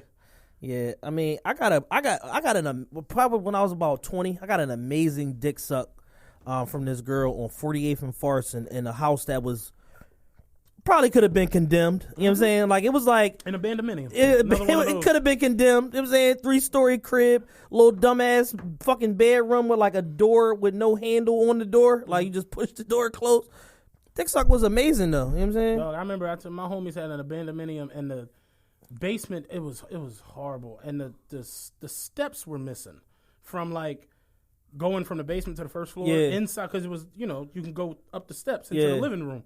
But like the bottom 6 or 7 steps was just gone. And you gotta hop down? Yeah, and motherfuckers was hopping down or hopping up to go upstairs. And they had like bitches up there, and the bitch was cooking like, yo, that chicken done if y'all want something. Then they was all running upstairs. And I'm like, I gotta go outside and walk up the front steps and come in the front door. Because there's no way I'm gonna make them fucking, clear them fucking 6 steps that's going. Shit, man. So I've seen some crazy abandonments in my life, man. That shit is nuts, yo. It's insane. But yeah, Shorty had a big ass hole in the ceiling. I'll never forget that. That's terrible. Yeah. But we got so far left. We started off with Oprah and Michelle Obama. Ended up in an abandonment. Dick sucks views from the fucking poverty line. Yo, shit crazy. So let's do this. Top 5 Instagram. Oh, man. I got some heat for the streets. I don't got much heat, but go ahead. I got some heat for the streets. India Love. Her getting fingered by Game is a meme. You are the most notorious IG honey of all time. Niggas are circulating a meme of you getting finger banged and licking it off the nigga finger. Yeah. You are a legend, India Love. Lyra galore. I love Lyra. From the strip club to fucking every member of MMG. Yeah. Goals. Almost finessed Ross into getting married. And made it to Iyanla. You gotta fucking made it to Iyanla. You know what I'm saying? 4-part series. My girl knows I'm like completely in love with Lyra. My girl was like, why do you like her like that? Like what? Because her body is that crazy? I'm like, yo, honestly, don't laugh. She's as cute as a button. She's like the fucking Minnie Mouse of IG horse. I love Lyra. Oh my God. Lyra, if you out there, we want you on the show, baby. Real shit. You know what I'm saying? Whatever you need. Car service, all that weed, whatever. You know what I'm saying? Chick-fil-A, we'll record on Saturday. Straight up. I fucking love Lyra. Bernice Burgos. Not really a over-the-top Bernice fan. I love her. She's the baddest dinosaur in America. I love her. She's all about 40 years old. She got a daughter. You seen her daughter? The daughter's smoking. Yeah, I seen the daughter. Daughter like 20. Yeah, daughter had a fucking sex tape out. You know what I'm saying? Shout out to the. See that. What is that? I gotta link you to that. The daughter, daughter was giving some good top out there. Shout out to the daughter. Oh, it's just a topping. Yeah. Oh, well, I don't care about that. Bria Miles. Not a big Bria. I like fat Bria. See, again, this is the difference in like. She's Bria, like svelte Bria right now. Bria used to be chunky. Like she was in what was her big breakout? The Ugly Nigga used to be with Kanye. Brand new that shit. She was in a brand new video, and she was all that to me. And I'm not an over the top dark skinned fan. I'm a darky lover. All you dark butts out there. I've had a few dark skinned girlfriends, but I like Bria just because she was thicker. Yeah. But then she, like, I don't know if she's doing Herbalife or what's going on, but she's definitely way smaller than what she was. Yeah, her waist is like tiny. Her ass is so big. Oh my God. Bria Miles, I love you. Hi, baby. I love you. So those are your 5. Inbox me. That was only 4. That was 5. India Love, Lyra Galore, Bernice Burgos, Bria Miles. Oh, I'm sorry. And my 5, my sleeper, Koi Grand. She's a dancer at King of Diamonds in Miami. KOIGRAND. She's, again, cute as a button. Cute as a button. Brown skin John, blonde hair, dumb as bricks. I love this bitch. You know what I'm saying? Dumb as fucking bricks. And every time she go live, I just be watching. I be like, why am I watching this stupid ass shit? All right, my top 5. Go Number ahead. 5. What's the chick that be with, when it be Lyra, It's So Raven, and the other one, she's tall. Lyra Raven. I can't think of her name. All the pictures I seen was with, like, Bernice. No, it's another one to be with them. Tory Bricks. Might be her. She light skinned? Yes. Probably Tory Bricks. About to tell you right now. Shout out my nigga Snacks. He got a song about Tory Bricks, and she was in the video. I wonder if he hit that. Snacks, did you run down on Tory Bricks? If you did, let me know, please. Link me to the footage. Thank you. Well, anyway. Oh, can I put in, like, video chicks in Yeah, all that. Oh, well, Esther Baxter. Esther Baxter is going to go at number 5. Number 4. Joe Budden choked Esther Baxter. I mean, that doesn't change the fact No, that I'm she's just saying. hot. Shout out to Joe Budden beating bitches up. I'm not a fan of Joe Budden.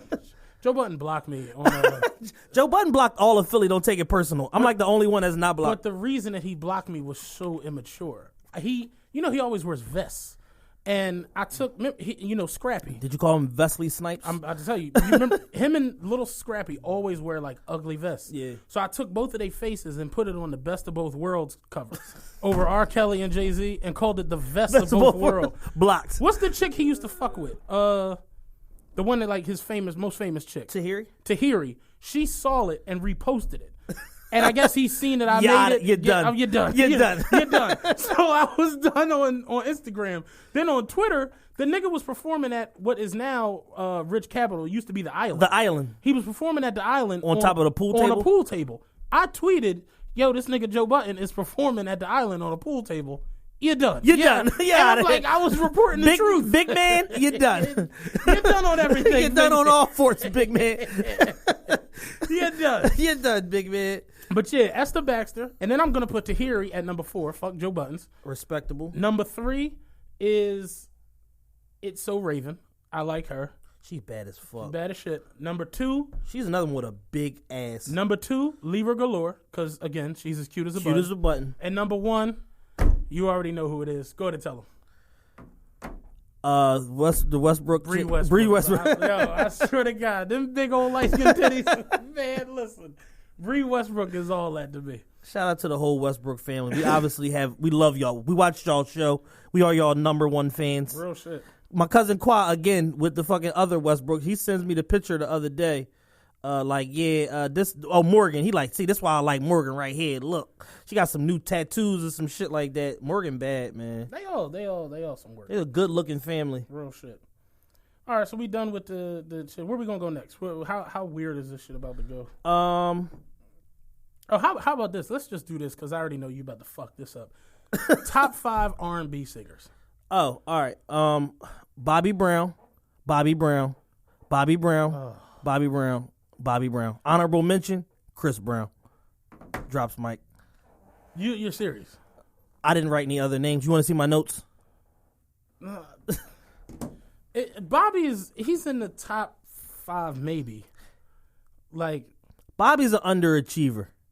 Bobby's an overachiever. Ain't that great looking. Can't really do that great of runs in terms of vocals. Went diamond. Bobby Brown. I mean, yeah, he had the smashes though. He had the hits. Yeah, they was Ralph hits. Like Ralph. All the shit that's supposed to be for Ralph. Yeah, they was on. Ralph was on one of them songs. They was Ralph hits. Fuck Ralph. Bobby Brown isn't the king of R&B or any of that. Like, remember when Whitney said that shit? Bobby Brown, king of Jamie Foxx say ribs and barbecue. Yeah, like rocks Whitney and blunts. High and shit. Like Whitney was so high at a certain point, she used to just say crazy shit like that.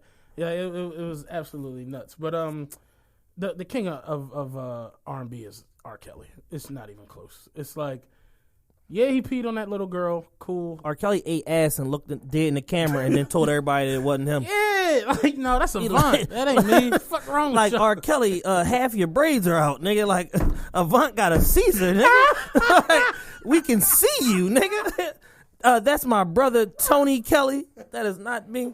You don't have a brother. Like Chris Rock said, nigga, it's a Soul Train award on a nightstand. We know that's you. Yeah. But never mind that shit. R. Kelly's the man. R. Kelly did 12 Play. The man did TP2.com. Legend. Like, think about how crazy this shit is. He peed on kids, and it's still kids singing "I Believe I Can Fly." Yeah, it was like, you know what, man? He pissed on that little girl, but she was with it. Like, she enjoyed it. Yo, R. Kelly the GOAT. Then he trapped in the closet. That shit. He just went left. He just 1 through took 5 it too was far. great. Was like perfect. 6 through 90. Again, that's a nigga not knowing when to just fade away and just leave some shit alone. Like, he's like, you know what? I got to do 74 more of these. They fiending for Trapped in the Closet, nigga. I got these stories that people just But like you talk me. about Cube, R. Kelly's pen stupid. was amazing. Stupid. Wrote hits for every single person you could possibly name, old, young. Yeah. At one point, that nigga was giving hits to Nick Cannon, hits to fucking Ron Isley, hits to everyone. So it's like, you just got to respect Kelly. He was the industry at a time. It was like, yo, you want to go platinum, put R. Kelly on your hook. You know what I'm saying? Yeah. R. Kelly is a nigga. Luther has to go on there in front of Bobby fucking Brown. Like, Luther has to go on there. As a collective, Boys to Men have to go on there. Is Usher on your list? Usher, that's going to be the next person I say. Usher is an underrated talent, and I thought Usher was just like a figure. You think Usher's underrated? Here's the thing. I think a lot of people have a perception. He has like one of the best-selling albums like ever. Oh, I get that's my favorite artist. Confessions did like 20 million. No, but what I'm saying in this regard, I think that Usher is underrated in the fact of I don't think people understand how involved he is in the record creation process. I think people think Usher just has these songs written for him. He just shows up and sing them and then go fuck a bitch. You know what I'm saying? But Confessions was his life. Right. He's like, very involved in like the whole songwriting process and all that shit, the production process. Change this, take this out, move this, like all of that shit. Like. And that really made me, I have to put him on my list, hands down. I can give you that. But yeah, that's what I'm going to do. I'm going to do R. Kelly, Luther, Boys to Men as a whole, Usher, and fucking Bobby Brown, man. I'll put Bobby at number 5. Finally got one right. Like, fuck it. Leave Bobby on there. All right. We could go sports. We could go silly shit. We could go. How about this? We're podcasters now. Yeah. This is episode 7. We fucking made it. Your top 5 podcasts. Tax Season, Drink Champs. I'll name this podcast later. Brilliant Idiots and Flip the Script podcast. Never listened to Flip the Script. Queen's Flip. He does the crazy videos where like he in the car with his son and the shit. Silly nigga with the derby. He got a funny ass podcast. I never knew that. Shit is dope. Oh. And he like do shit where he be like trolling people, like trying to get them to fight him on his podcast. It always works. Motherfuckers always do like get kicked out of the studio and shit. Hey, Just, are you in there? Can you cue up some fake claps for me? All right, so these are my top 5 podcasts. You ready for this? Yeah. Top 5. Number 5, I'm going to go with Tax Season. I wasn't an over-the-top Tax Season fan at first. The show grew on me, though, as time went on. It was like, I fuck with Bo and his opinion, so definitely we hope Tax could somehow wiggle out of his whole situation. Nigga facing 20. Yeah, at a minimum. You know what I'm saying? So it's like, yeah, we definitely want Tax to get out of that because the culture needs you, bruh. Definitely believe that, and that's what it's all about. The culture, the vulture, whatever the fuck you want to call it. You all know of what the I'm saying? above. All of the above, pretty much. So I got Tax at number 5. At number 4, I'm going to go ahead and give a shout-out to Drink Champs. Drink Champs is funny as shit. I like that. Number 3, I'm going to go ahead and say, I know you don't listen to this, Steve Austin. Do you listen to Stone Cold's podcast? No, I would, but I haven't been. Stone Cold podcast is funny as shit. He's just basically on there talking shit about wrestling and all the dumbass shit from behind the scenes. Right. I fuck with Stone Cold. No matter of fact, I'm lying. I haven't listened to a whole episode, but I've caught like clips on YouTube, and I always listen to them when I come across them. Number 2, The Brilliant Idiots. That's my shit. Charlamagne and Andrew. You turned me on to Brilliant Idiots. I was not really fucking Brilliant Idiots. I got them in my top 5 now. Not number 2, I but fucks with both of them. And just please, can we get some fake claps? My number 1 podcast, The realest podcast ever. Because we fucking finally made it to fucking 7 episodes. So we're definitely here now. I was going to put us on the list, but I didn't want to go that route, so I'm glad. You know what I'm saying? People already, I'm already the resident asshole on the show, so I'd rather let you say it. Hey, listen. I get a lot of people telling me like, oh, I never even listened to a podcast. I never even listen, that's the dope shit about our show. We are leading a multimedia revolution with this podcast. And it's grassroots right now. It's small, but it's building. And y'all are part of this fucking revolution because we are converting a lot of people to the podcast industry as far as listening and doing podcasts as well. You know what I'm saying? Some of the emails that I've been looking, like, I got an email the other day from a guy in Oakland. The funniest shit ever. He was like, yo, bro, I love your podcast. You and your man, C. Diddy, are fucking hilarious. He's like, and it make me almost want to be from Philly. He was like, I love the language y'all use. I love the way you talk. Me and my girl got in an argument earlier. I called her a nut ass bitch. I don't know what it means, but the shit sounds so smooth that I like saying it. I was cracking the fuck up off that. Shout out my man out in Oakland. I had a girl. He's following me. I seen him on Twitter talking to you, and I followed him or whatever. And there's a girl from Oakland also that was on Twitter talking about the podcast also. You know what I'm saying? So it's just like this shit it's happening. Dog, like that was one of the funniest fucking things I saw the other day. That had me cracking the fuck up. But what you about to say? Top 5 phrases. Top 5 phrases. This is gonna be really Philly. I can already tell that. Number 1, rumble me dickhead. I don't got that as my number 1. Number 2, you trying to go through something? That's funny as shit. Number 3, so I shot the nigga. Blah. And I don't have a 5, but number 4, so I say that to say this, followed by a ridiculous comparison that had nothing to do with what you just was talking about. All right, my number 5 is Rumble Me Dickhead. I got that at number 5. That's a Philly staple. All of my Jones is Philly staples. Number 4, yo, you drawing. That shit is just cool as shit. Right, straight up and down. Number 3, fuck out of here. That's still my shit. I say it all the fucking time. My dad, a couple years ago, my dad, he's a pastor now, right? But he wanted to do a FOH t-shirt line. Like, yeah, no, just fuck out of here. Wait, hold it. Your dad's a pastor. Hell yeah. He's like, yo, man, I need you to hook me up with somebody to get the design done. I'm trying to do these FOH shirts, you know what I'm saying? I can pump them Jones out, man, you know what I'm saying? Just a quick little $20, you know, fuck out of here, man, you know what I'm saying? Different colors. I'm like, yo, you are a psycho. Like, my number 2 and my number 1 are both old school Philly phrases. My number 2, fall back. That was we used to say that shit all. Yo, fall back. Fall back, scrapper. Fall back. And you know what my number 1 is? Philly as shit. I give you $10 if you get it. Something about a Joan? Nope.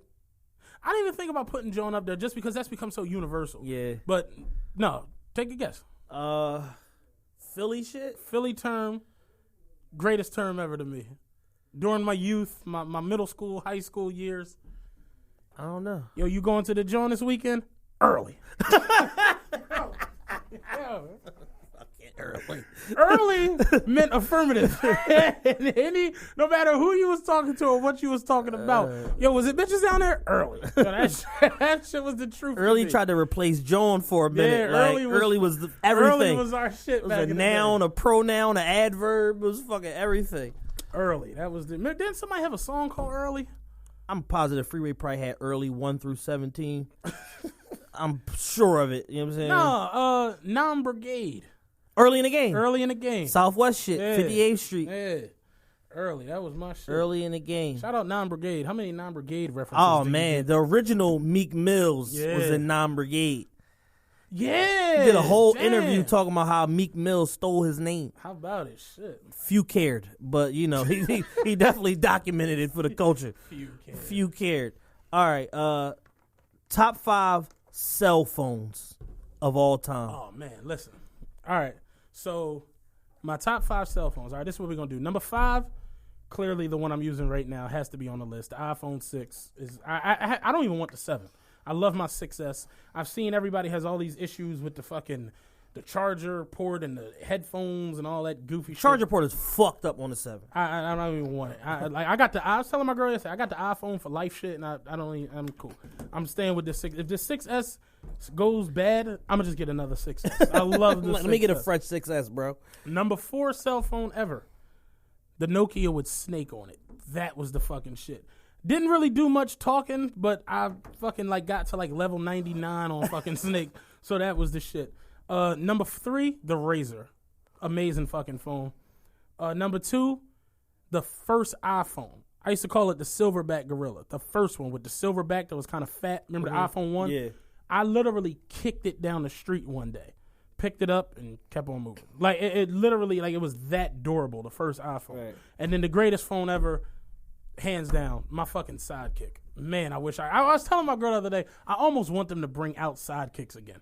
Yo, I'd almost go back to T-Mobile for a fucking Sidekick. We practically got the same list. The Sidekick was my shit. I got, at 5, I got any iPhone, period. Just iPhone, period. Number 4, the BlackBerry 8700. I had a BlackBerry. I didn't put it on the list, but I had the silver one, the tall one, the tall silver one. I like the BlackBerry was good. I like that. The BBM chat used to be popping.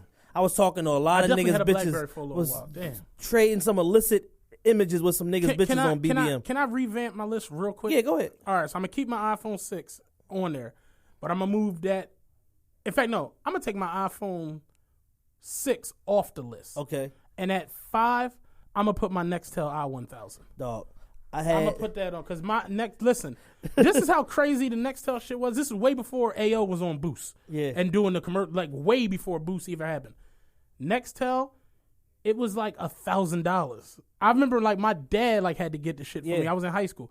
And like I remember the day I got it, it was like, yo, what the fuck is that? Because it was huge. And you flipped it up and it was like, yeah, like I can chirp motherfuckers. And they like, who you chirp? And I'm like, well, nobody yet. Because but I can. But get it fucked up. I could definitely send out a chirp motherfucker. Get it and it was way before Boost fucked the whole game up. All right, now we basically have the same exact list. So I had iPhone at 5, BlackBerry at 4, the Razr at 3, the Nextel chirps at 2. I said the i90 because that was like that was after though. That was after.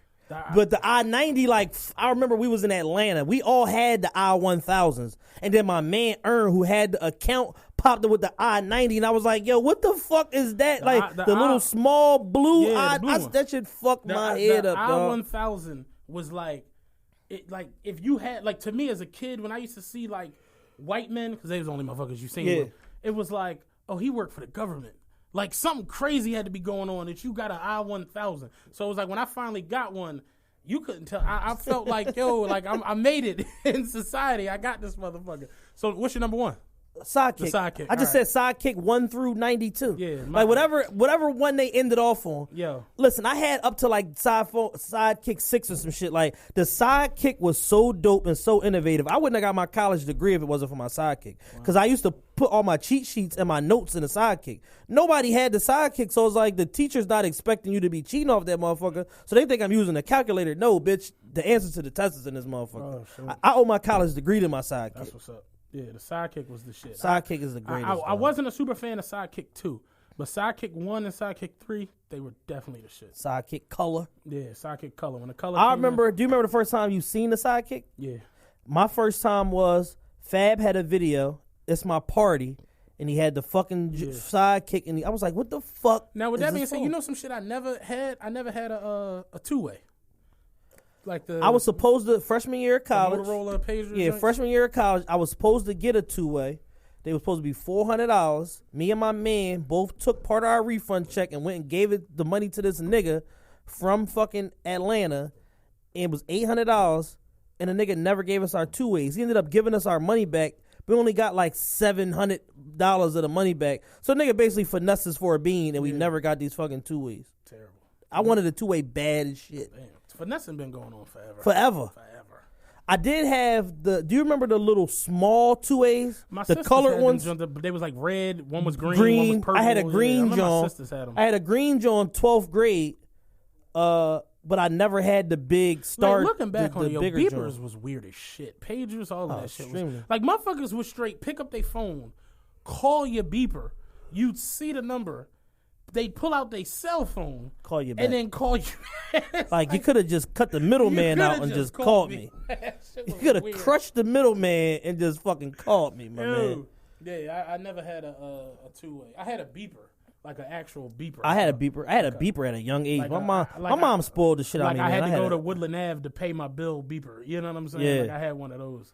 No beeps coming through again. But I got it. I'll be in the supermarket. If you need it, the only person beeping you is your mom. Remember you turn it off? Oh, you probably didn't do this. You was cool. But I would turn it off and turn it back on. So I go boop, boop, beep, boop, beep, boop. beep. I pull that shit out like, damn, man, the fuck. These hoes paging me. Man, they keep blowing my shit up. These hoes is tripping. You pay for this milk and bread and get the fuck out of the supermarket. All right, so you just mentioned food. I'm going to go here. I know Matt's going to love this segment. Let's talk. Top 5 restaurants. Oh, man. Top 5 restaurant. Let me say this. My favorite. Are we talking about in the city or period? No, national. My favorite restaurant experience is Fogo de Chao. All right, I'm gonna tell you why. Ain't nowhere else on the planet you can eat like that for that little bit amount of money. Like a king, like a straight emperor for that little bit amount of money. Respect. So I'm putting Fogo on my number 1. My number 2. I halfway want to say STK, but I'm going to keep it all the way live. I'm going to say Del Frisco's just because I enjoy it. The environment has changed since... Real niggerish. Since slavery... The Del Frisco's in Philadelphia is niggerish. Since slavery ended, it's been consistently downhill. You know what I'm saying? Yeah. But the food is A1. I love the food. And, it's a nice restaurant. Definitely try to not go to the bathroom if you can, because that nigga in the bathroom is relentless. Like, he's going to get some money out of you some way, somehow. The nigga's selling coats. We went to Del Frisco's recently. You know, selling coats. The nigga in the bathroom that like has lotion and mints and cologne. He done stepped it up. That nigga had a suit for sale on the fucking rack. I'm like, who the fuck is nigga buying with the K&G got a suit for $50. No, it's dress code, big man. You need a coat. Who the fuck goes to the bathroom in the middle of a meal like, oh shit, let me get that suit? Like, what the fuck? Come back from the bathroom, your date like, fuck you get a suit from? Oh, the nigga in the bathroom hooked me up, $50. Real talk. But where was I at?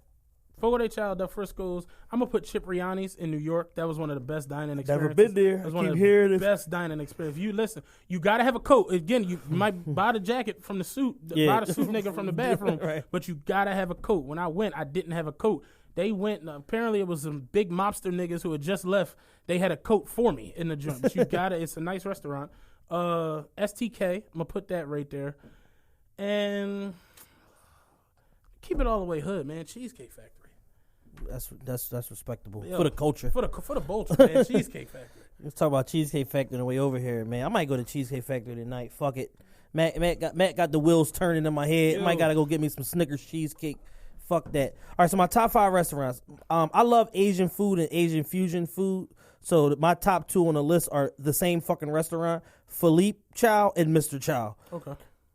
Guy who started Philippe used to be at Mr. Chow, left, started Philippe's. It's the same fucking menu. For whatever reason, Philippe is just a little tiny bit better. And the environment is a little like more private, like less cluttered. So I just prefer Philippe over them. So Philippe, number 1, Mr. Chow 2, Barclay Prime, number 3. I went there for my birthday last year. Chill. I had a fucking amazing time. And the setting is dope because it's dimly lit and all that shit. You sit in like big comfortable seats. Shit was dope. Fleming's in Radnor. Had an amazing time there. I went there New Year's last year with my family. Ate at Fleming's, crazy. And Del Frisco's. Honorable mention on this list. They closed down the one here on 3rd and Chestnut. They were awful. Asian fusion type place. 3rd and Chestnut? They in between 3rd and 4th. Because the one in AC was real good. Who, Budokan? Budokan. They didn't close it down. They did? I thought it closed. Let's open. Well, it's horrible. They should close it. Let's open. The one here is terrible. I just went there the other day. The one in Atlantic City is 90 times better than that one. Yeah. I went to we went to Budokan for my man in AC for my man Jay's birthday probably like 2 years ago. Shit was dope. We had a large party, like 15, 16 people, something like that. Shit was dope. I like Budokan. I fuck with them. Yeah, we went to the one here. I wasn't impressed. The one in AC though was real good. Yeah, AC is definitely better, but I can fuck with Philly. Oh, the buffet at the Wynn in Vegas. Never been. Listen. I'm going to Vegas April 29th. My cousin getting married. You know, Vegas for me is a haven. I honestly want to move to Vegas. It's the greatest place. Listen, that's my end game. My end game is build this fucking podcast up, build up my real estate empire. I'm moving to Vegas. Yo, it's close enough to LA. It's still West Coast. You can get a lot of property for not a lot of money. Yeah, the property's real cheap. You get fucking like a 5-bedroom crib with an in-the-ground pool for like $240,000. Oh, I was looking at cribs like for $2 million. It's straight palaces in Vegas. You know what I'm saying? But yeah, for me, Vegas it's everything. Poker, because I'm a poker player. Yeah. Poker all goddamn day. Hookers is legal, and every fucking place you go has a buffet. This is the greatest fucking place on earth for me. Like Vegas, literally, like you can eat like a king anywhere you go. Everywhere, the gas station, like, it's insane. It's crazy. It's like, yo, it's like, how many cattle do y'all have out here to be selling all these big ass steaks for $9? Yeah, like, shit crazy. How the fuck is this possible? Vegas is the shit, man. I love Vegas. Yeah, I'm going back in April for my cousin's wedding. He getting married at the Wynn, so I'm gonna try that motherfucking buffet out. Every buffet out there is fucking phenomenal. I mean, it's just what it is. Yeah.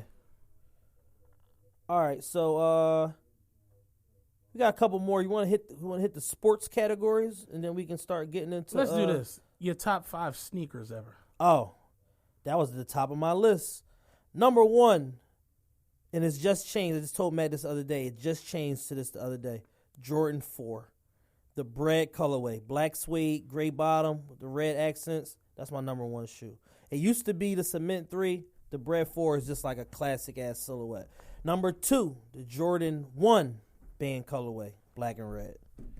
Number 3, Jordan 3, cement colorway. Number 4, a new entry on this list, the Yeezy Boost 350 OG Turtle Dove colorway. The first low ones, the most bootleg shoe of fucking all time. They have lights on them at the mall. We discussed that. Yeah. And number 5, Air Max 95 OG, neon green colorway. Solid. So all these Jordans on your list, why do you still have your Jordans? My ones. Because I started selling a lot of I Jordans. sold off majority of my Jordans, but I kept my ones. I have my black toe ones. I have my band ones. I still got Jordans I never even wore. Like, this just not all my shit that I didn't wear. Anything that made it, like, I have a rule now in my crib. Like, anything that's there past, like, 30 days gotta go. Because it's like, if I haven't found a way to incorporate this into something that I'm going to wear over the next 30 days, the shit got to go. I've made an impulse decision to buy this shit. I shouldn't have bought it. It got to go. I sell the shit. But for me, sneakers, number 5, I'm going to do the Pirate Yeezys. Solid. Strong pick. Pirate 350s. Number 4, I'm going to just show respect, and I'm going to do the Foamposite as a whole. It's gotten weird in the last 17 years. That was my honorable mention, was the OG Foamposite, original Royal Blue. Foamposites, that was like the drug dealer shoe. Like, it's the first you had to be selling drugs shoe. that had, like, I remember seeing them shits, and I was a sneaker nigga. I had Deion Sanders, Grant Hills, Barry Sanders, you name it. My mom was getting it. But I remember, like, I was like, yo, mom, can I get these? How much are they? $165. Nigga, you like, it was like, no, you can't get them. But yeah, the OG Foamposites was definitely the shit. So I put the Foamposite there as a whole. Number 3, I'm going to do the Red Yeezy October. The Red October Yeezy 2s. Strong. Phenomenal shoe.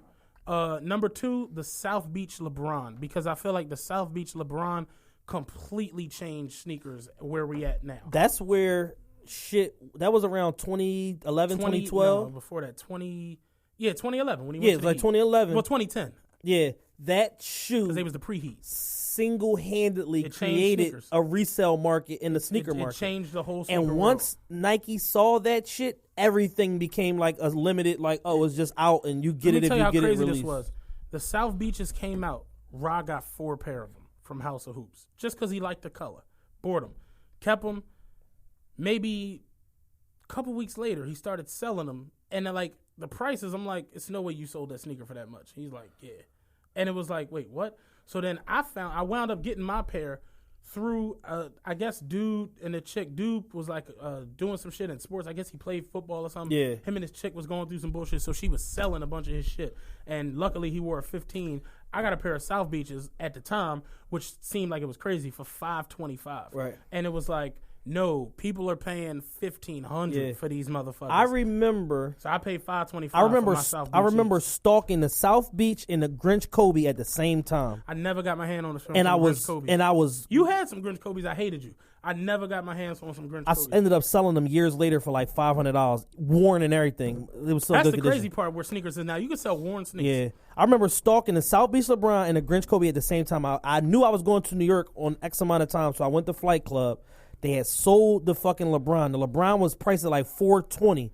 Crazy price for that shit. At the time. At the time. And Grinch Kobe was like $390. So I ended up getting the Kobe, couldn't get the LeBron. They didn't have my size or nothing near it. And then next thing I looked up, that shoe was $800. Like 2 weeks later, it was $800. And a 15, one of my homies, I ain't gonna mention him because he's crazy. He bought 4 pair of them in size 15 for $1,500 a piece, and that was the deal. $6,000 for 4 pair of South Beach LeBrons because he was like, I want them just to have these motherfuckers. And he wore one, wore another one, put the other 2, like wrapped them in plastic, put them up. You know what I'm saying? Yeah. But it's just like he still got them. Yeah, he won't come off of them. You know what I'm saying? Like. Won't come off him. He like make me an offer this. I'm like I'm not offering you. Right, I'm not offering you anything. Nothing. Like I'm not gonna go that crazy. But I got my joints. For offer you a segment on the podcast. Yeah, and my number one sneaker, of course, Boys the Men wore them on the Grammys. Concords. Pay homage to Concord 11s. They just have to be the fuck up there. The Concords to me kind of like not the Concords, but the Jordan 11 went left at some point for me. I mean, all sneakers go left. And they because you got to look at it like the sneaker companies. It's not like us. You understand what I'm saying? Like, it's funny because I bought the Tokyo NMDs, the black ones and the gray ones, and I told Love that like, yo, you know, we coming for we got the podcast crown now in the city. And I just got 2 pair of NMDs. I'm coming for the Boost crown. I love like pussy. You know what I mean? Love fucking Boost. You know I got 57 of these? 60, 70 something. But it's like, I was saying it, I think I was saying it to him like, we like this particular colorway on the shoe. Like the NMDs come out, you go get the OGs, the black with the red and the blue. You go get this one, you go get that one. I saw the Tokyos, fell in love with them, so I got the black and the gray. It's like you're not going to get the red Jones with the yellow sole, but Adidas and Nike, they don't realize. They like somebody somewhere want this shit. Somebody gonna get this shit. You know what I'm saying? So it's like all sneakers for real go left as far as colorways because they like, yo, we sold out the last ones. It costs us $9 to make this fucking Why shoe. the fuck not? So put this shit out. Somebody's gonna buy the shit. You know what I'm saying? The motherfuckers who can't get this one or that one, they're gonna get that one and that one because that's what the fuck they can. So motherfuckers is gonna buy the shit. Honorable mention on my top 5 sneaker list: AI's first Jones, the questions. Dope. Those was the shit. That made people like Reebok was some Philly shit. Philly people fucked with Reeboks. Late 80s, early 90s, soft toe Rees. New Orleans too. You know what I'm saying? They fuck with them Reeboks. But we had kind of converted and started like more so like Timberlands, Jordan, shit like that. That AI shoe brought motherfuckers back to wearing Reeboks in Philly single-handedly. Yeah, I definitely put that shit up there. And AI, talk about sneaker revolution, AI being at Reebok made it attractive for Jay and then 50 to even go to Reebok. Very true. Because his influence and all that shit. Damn. The S. Carter gets a mention too. You know how many pairs of S dots I had, my nigga? I mean, you was a light skin. Like 14. Like 14. I had tan and taupe, like brown and taupe fucking. I actually like those. It's like, yo, nigga, I can get dressed up with these, nigga. Motherfucker put a button down on. All big niggas in the city remember Tories. Rest in peace, Tories. That was the greatest fucking place on the planet. But they used to sell state property in Rockaware. Everything. And at the time, I was just state property'd out. I bought a yellow fatigue state property set one day. Like, that's how freaked out I was with state property shit. And I was in there one day, and I was buying all this bullshit, and I got a pair of state property kids. And the Pro Kids, I had them. I had like some rust orange colored Jones. Yeah, but see, the thing is, you were like an 8.5, 9. I wear 15. So these Jones was Ronald McDonald. Like, I bought them and got home and pulled them out of the box, and I'm like, nah, these just look like skis. I gotta take these back. Hey, big man, you going to Big Bear? Fucking skis on, nigga. Yeah. But yeah, the S. Carters is definitely, I forgot about those. Yeah. Those was the shit. That was the first, time a non-athlete really sold a lot of fucking shoes. Was it the first time? Yeah, it might have been. Yeah, shit. And Jay had stupid partnership with Reebok. I think he was getting 50-50. I remember though, I used to work at Total The G Sport. Units was huge too. Yeah, I never got a pair of G Units. I never owned G Unit nothing. And I love 50 Cent. I ain't gonna hold you, I bought a G Unit hoodie. Just because it was all black and I used to smoke in it. Right. I don't know why, but that was just like my smoking hoodie. Your robbery hoodie. I'm gonna smoke. I'm gonna go rob a nigga. I bought a G Unit hoodie. Yeah, I never owned G Unit anything, but I appreciate 50 nonetheless.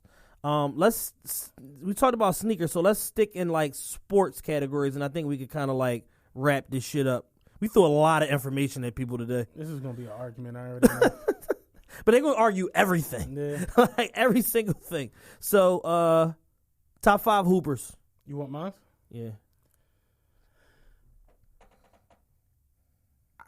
Number 1, Jordan.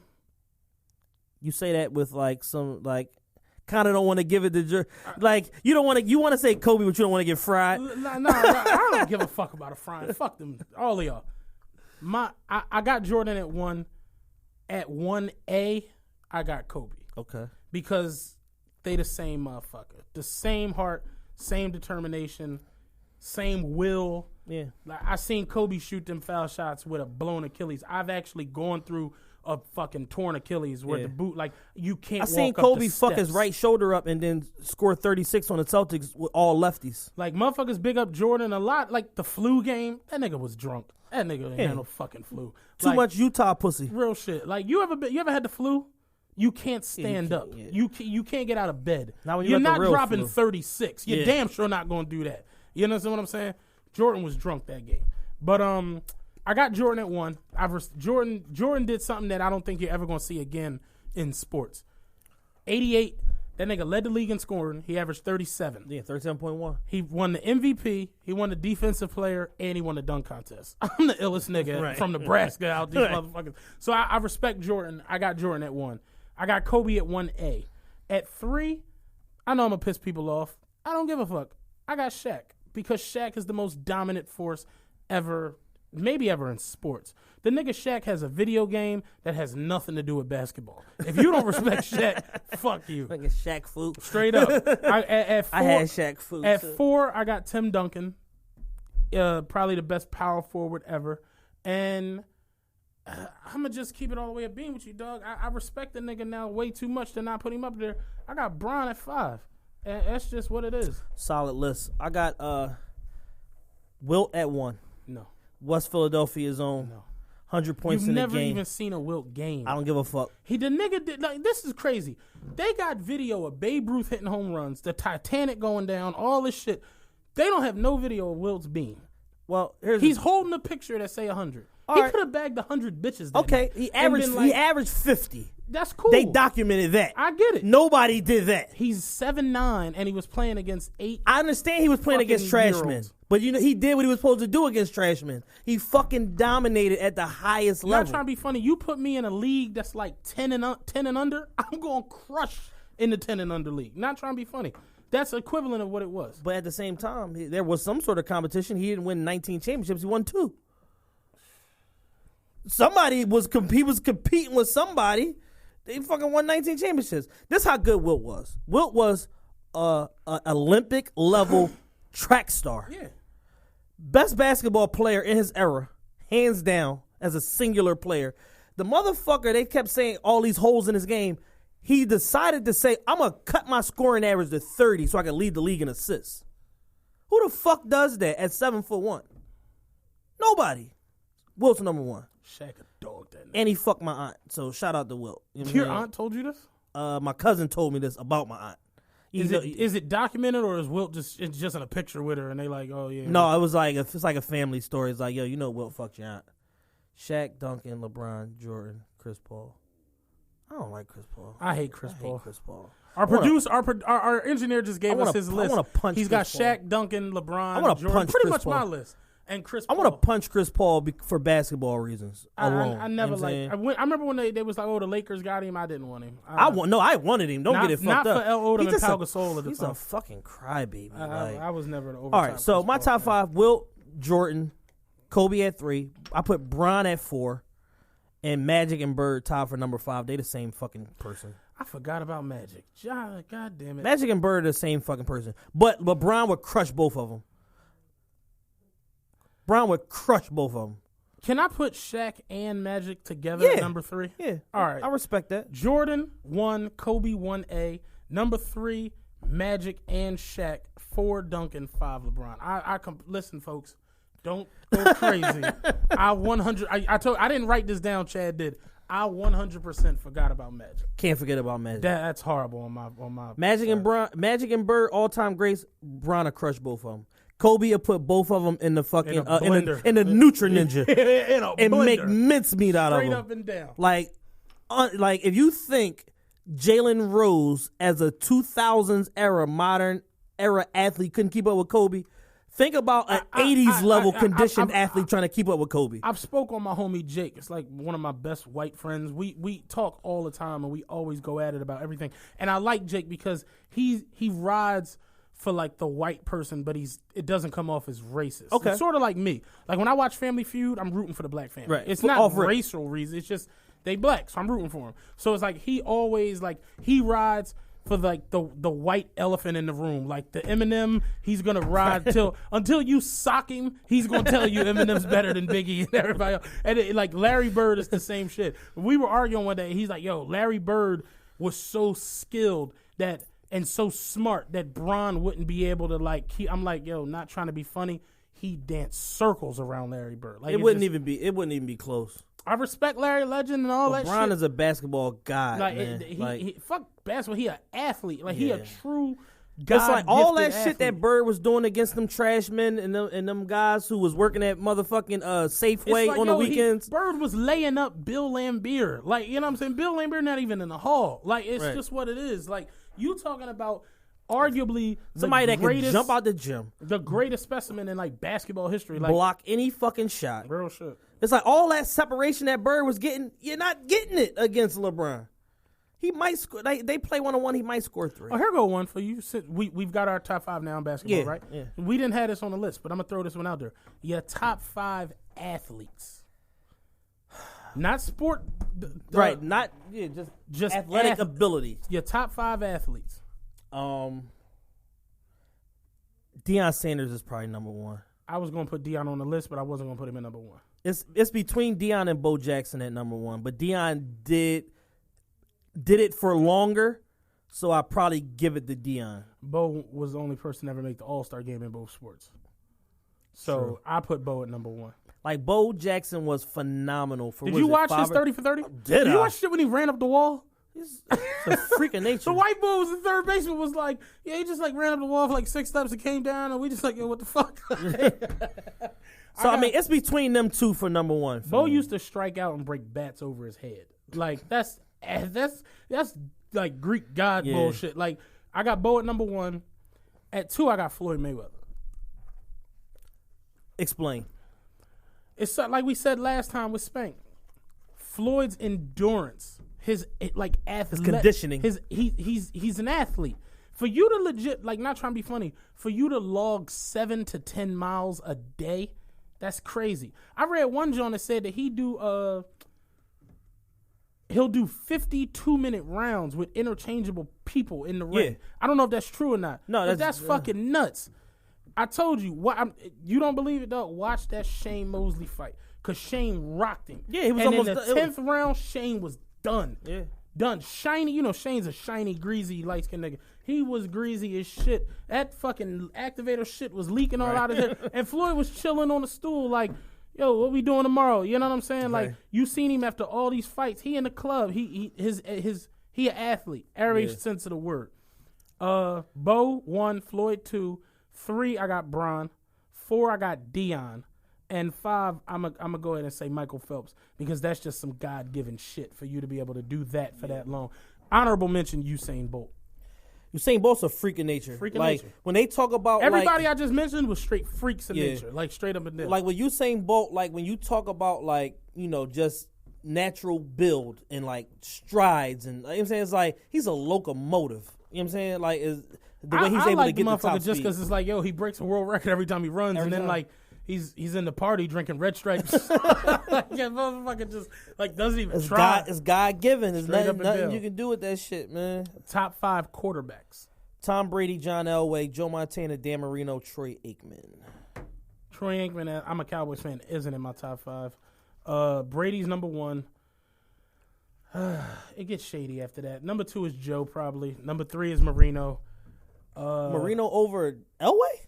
Yes. Elway won 2 Super Bowls at 55 years old. Elway won 2 Super Bowls because my man was saluting at the end of all them touchdowns. Like, understand, if it's not for Terrell Davis, Elway might not. Like, Elway had Steve Atwater and all them and didn't win no Super Bowls. But so he was going against a team with all Hall of Famers when he was playing the 49ers every fucking year. Yeah, but they was beating like the Browns and shit to get to the fucking Super Bowl. Still was going. He went to 5 Super Bowls. Yeah, and didn't win any of them. Yeah, but at 55 he won 2. Nigga, give me, not trying to be funny, give me a Dan Marino was the most prized. I mean, not Dan Marino. John Elway was the most prized possession in the NFL.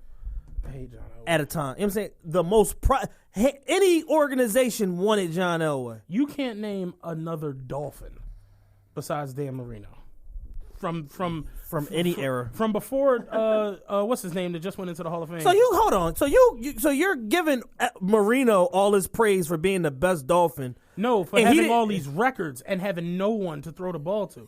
That's kind of why I got Tom Brady at 1 over Joe Montana. Is because Tom Brady never had a star receiver. Yeah, never. He had old Randy Moss and broke the touchdown record and went 18-0.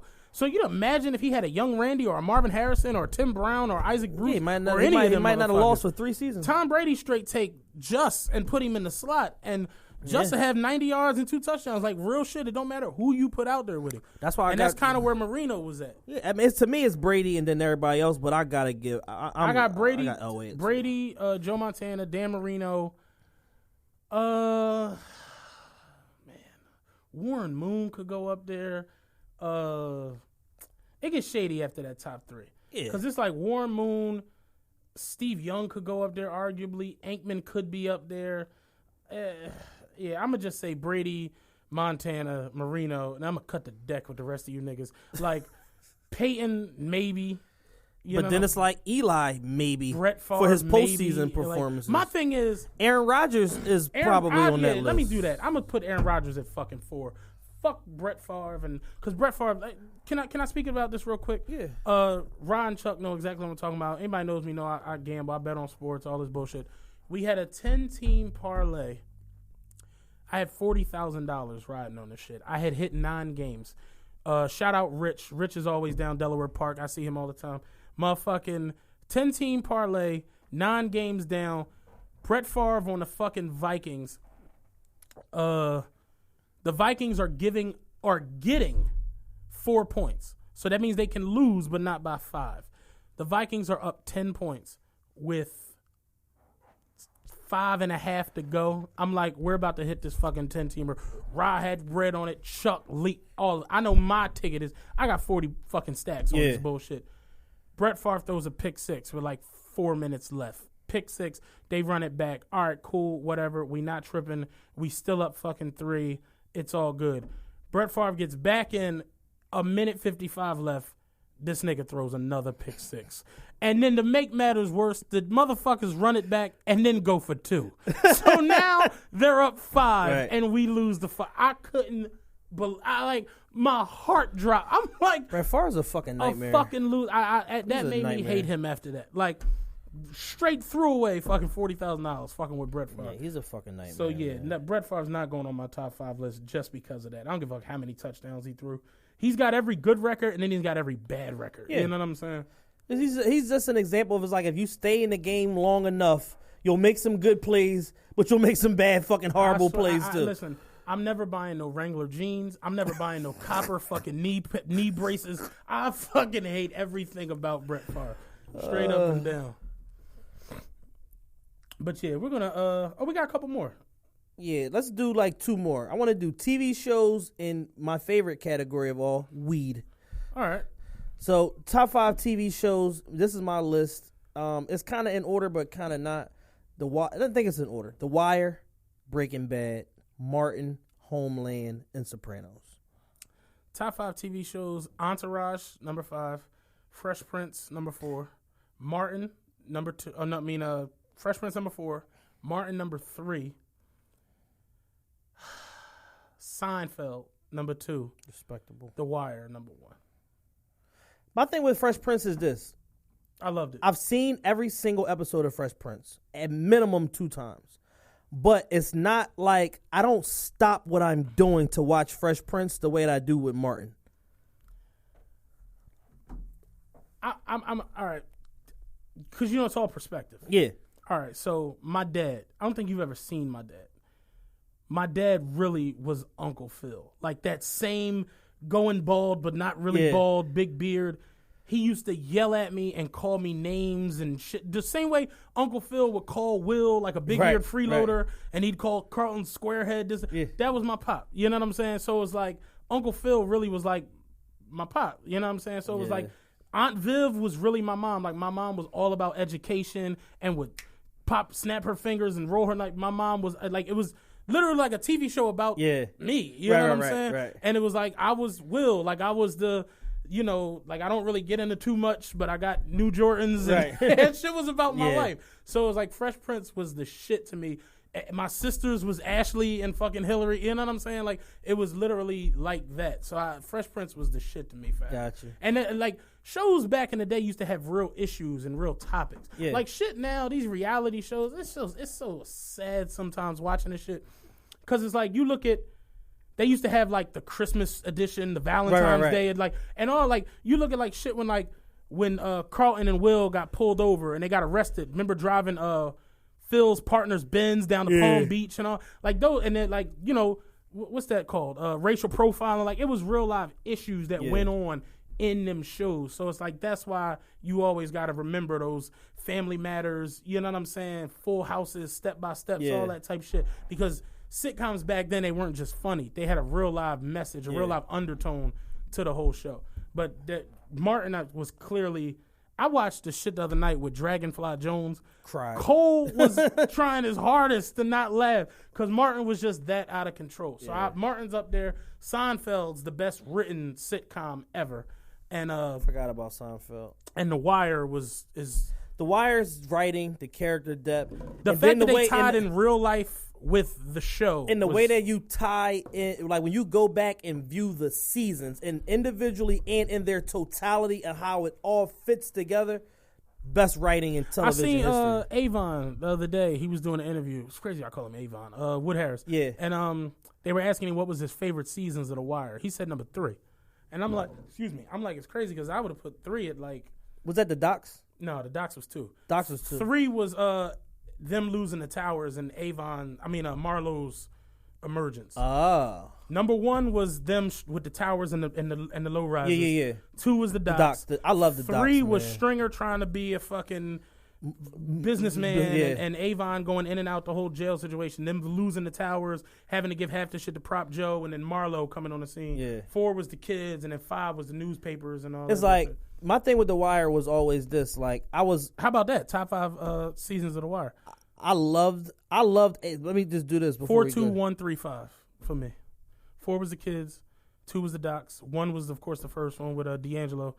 That's probably my order. 3 was the shit with Stringer trying to be a businessman, and 5 was the newspapers. I loved Avon. Like I was in love with Avon's character from the rip because of the mysteriousness and how he moved and all that, and he didn't let a lot of people get close to him. All that shit was dope to me. But Marlowe was such a fucking dynamic character, man. Rob made me like Marlowe because I really wasn't a Marlowe fan. I like Chris. He was like so understated, the way he handled his crew, all that shit. He didn't talk a lot, you know what I'm saying? But he was just a young boy, like about his business. Like, I fuck with Marlowe. And it was just tough to, like, as a fan of Avon, to see them just like hitting them so hard, like to see Avon and them go down was some that shit was hard. It was like you felt it hurt. Like what? Like damn, they can't. Then Stringer ratting on Avon setting him up to get whacked. It was just like damn, y'all fucking folded on some bullshit, on some CMB shit. Yeah, but The Wire is definitely the best show ever. It's not even close. It's definitely not close. It's top like The Wire. 5 weeds, types of weed. Yep, weed strains. I like Reggie. if y'all listening to the whole episode, I don't get down with none of this crazy shit that they got going on out here. Bring me some Zona and I am good. Let me get a 5 for 20. I'm going back in the house. I don't fuck with that super strong bullshit. No, but all jokes aside, my favorite weed ever when I was really smoking heavy, I'm not going to say who I used to get it from. I used to get half ounces of Purple Haze, and man, that was the greatest. It was such a chill high. I wasn't smoking in the Purple Haze days. Headband. All right, here's Just List. This is our engineer. Our engineer has Headband. Sour Diesel at 5, Strawberry Cough at 4, Train Wreck at 3, Purple Haze at 2, Headband at 1. I never smoked Headband. Headband is the shit. I smoked Diesel. So we love Diesel. That's a Philly staple. Yeah. I put Diesel right after Purple Haze. Listen, my list is number 1, OG Kush. I remember you was. Number 2, NYC Sour Diesel. Headband is a blend of OG and Sour Diesel. So I could just as well put fucking Headband on my list. But I got Pineapple Express, Bubba Kush, and Girl Scout cookies. Okay. Pineapple Express was real good. I smoked that a couple times. But I loved Haze. Haze was the greatest shit ever. I wasn't smoking during the Haze. I never really smoked no Purple Haze. Yeah, I was selling. I wasn't smoking though. You figure my mom passed in 02. Yeah. So I was getting high and shit. Like, Haze was just a mellow, cool, like, I hate weed that's aggressive.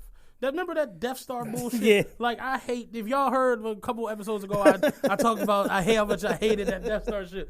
I hate aggressive weed, and that's kind of where this shit is at now. Like, I saw something where Snoop was talking about how it's weed out here he can't fuck with because he like the THC count is at 60 or the THC. Like, that's nuts. Yeah, like that's that moon rock shit. That's like the THC count is like 60 to 80 sometimes. Yeah, like, that's just scary. Like, why do you want to smoke that? Yeah. What is that? Engineer just got a story for us. He this is our engineer has to get on. Justice. It's funny. This is the first episode he's actually talking. Yeah. But go ahead, Justin. So I got a story to tell you about Purple Haze. So a couple years ago, when I was still in college, staying up at Penn State for a whole summer, and I don't know if you guys ever been to Penn State, but there's main campus. Mm-hmm. Yeah. There's nothing to do there. I've been there since during the summer. Like, it's Harrisburg and then Pittsburgh. Like, there's nothing in between. Right. So I was staying up there all summer long. I needed something to do. So I came back to the city for a week or two before I went back up there. And I wasn't going to pay the prices of what they are up there. They're astronomically higher. Colleges, trust me, I know. I used to sell it a little bit. Yeah. The prices are crazy. So I came here and I met up with a buddy of mine, and his dad got me an ounce of the Purple Haze. And like when I say like the stems in it were purple. Yeah, it's purple. Like it's literally purple. Like, it wasn't just like the leaves. Like I want to go find the stalk to this plant and see if like the stalk was also purple. Like was the soil purple as well? Yeah. I had to drive home with my windows down. That's how bad this shit's driving up 95. I had to keep my window. When I picked it up, there was 4 of us. Like, it was me, my buddy, his dad, and then one of his dad's buddies. So we're there, the 4 of us. I take the first hit. I hand it off to my buddy next to me. Now I thought I was like advanced. No. I started dying right on impact. So I'm embarrassing myself to start that off. So I pass it to my buddy. He hits it. Pass it to the other guy. He hits it. Pass it back to my buddy's dad. By the time it gets back to me, I don't want it. Like, it's done. No, like I'm cool. I want it. Like, I have to still drive home. Like, I wanted nothing to do with that. And like that will always stick in my head. Like, no matter what else I smoke, that story that will always be in my head. Like, he called it Beyonce. Like the bong. It was a black chick, but the head was cut off. So like that's like where you put like your mouth. Right. So like he called it Beyonce. But yeah, like that was real. That was one of the realest times of my when I first saw Purple Haze, it was like, damn, this shit is really purple. Like, it's gorgeous. Right. Like, it's beautiful to look at. And it was a good smoke. Like, I love the Purple Haze. That was definitely my shit. I got that as number 1. That's just weird. Y'all had decent ass upbringings and situations. Y'all could just be out with your pops and your friend's dad smoking weed and all this crazy shit. I couldn't do that. But yeah, I'm Sour Diesel, then Purple Haze, and some Reggie for me. You know what I'm saying? The rest of the shit I'm not fucking then some Reggie. Throw some Reginald on the list. Yeah, I'm not fucking with that moon rock, green crack, all that bullshit. You've been high as shit, by the way. Yeah. I never had the edibles. Listen. I walked up. Edibles, by the way. We had a cookout, and I walk up. Beginning of the summer. Chad turns around. He see me. He like, yo, my nigga Matt. I'm like, what's up with you, cuz? And I can see it in his eyes. He high as shit. People's dilated like shit. He started mumbling to me. And I'm like, what the fuck did you say? He was like, whew. And I'm like, I looked at Midget John. Midget John was like, yo, he been mumbling for the last 25 minutes. I'm like, yeah. So I'm like, what's wrong with we him? had He's like, fucking I don't know, Lemon but he been Hill. eating them fucking cookies. We had Lemon Hill fucking cookout, man. But I think it was like Memorial Day weekend. So fucking Ricky goofy ass walks up with a pack of cookies.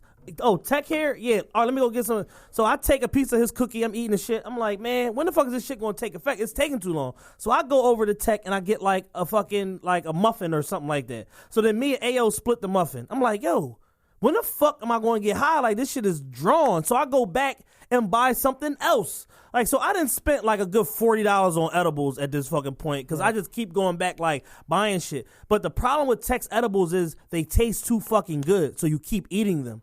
So finally, after about an hour and a half of fucking taking these edibles, I'm still at the cookout. I'm like high, but I don't know I'm high. So it doesn't register that I'm high till I'm driving.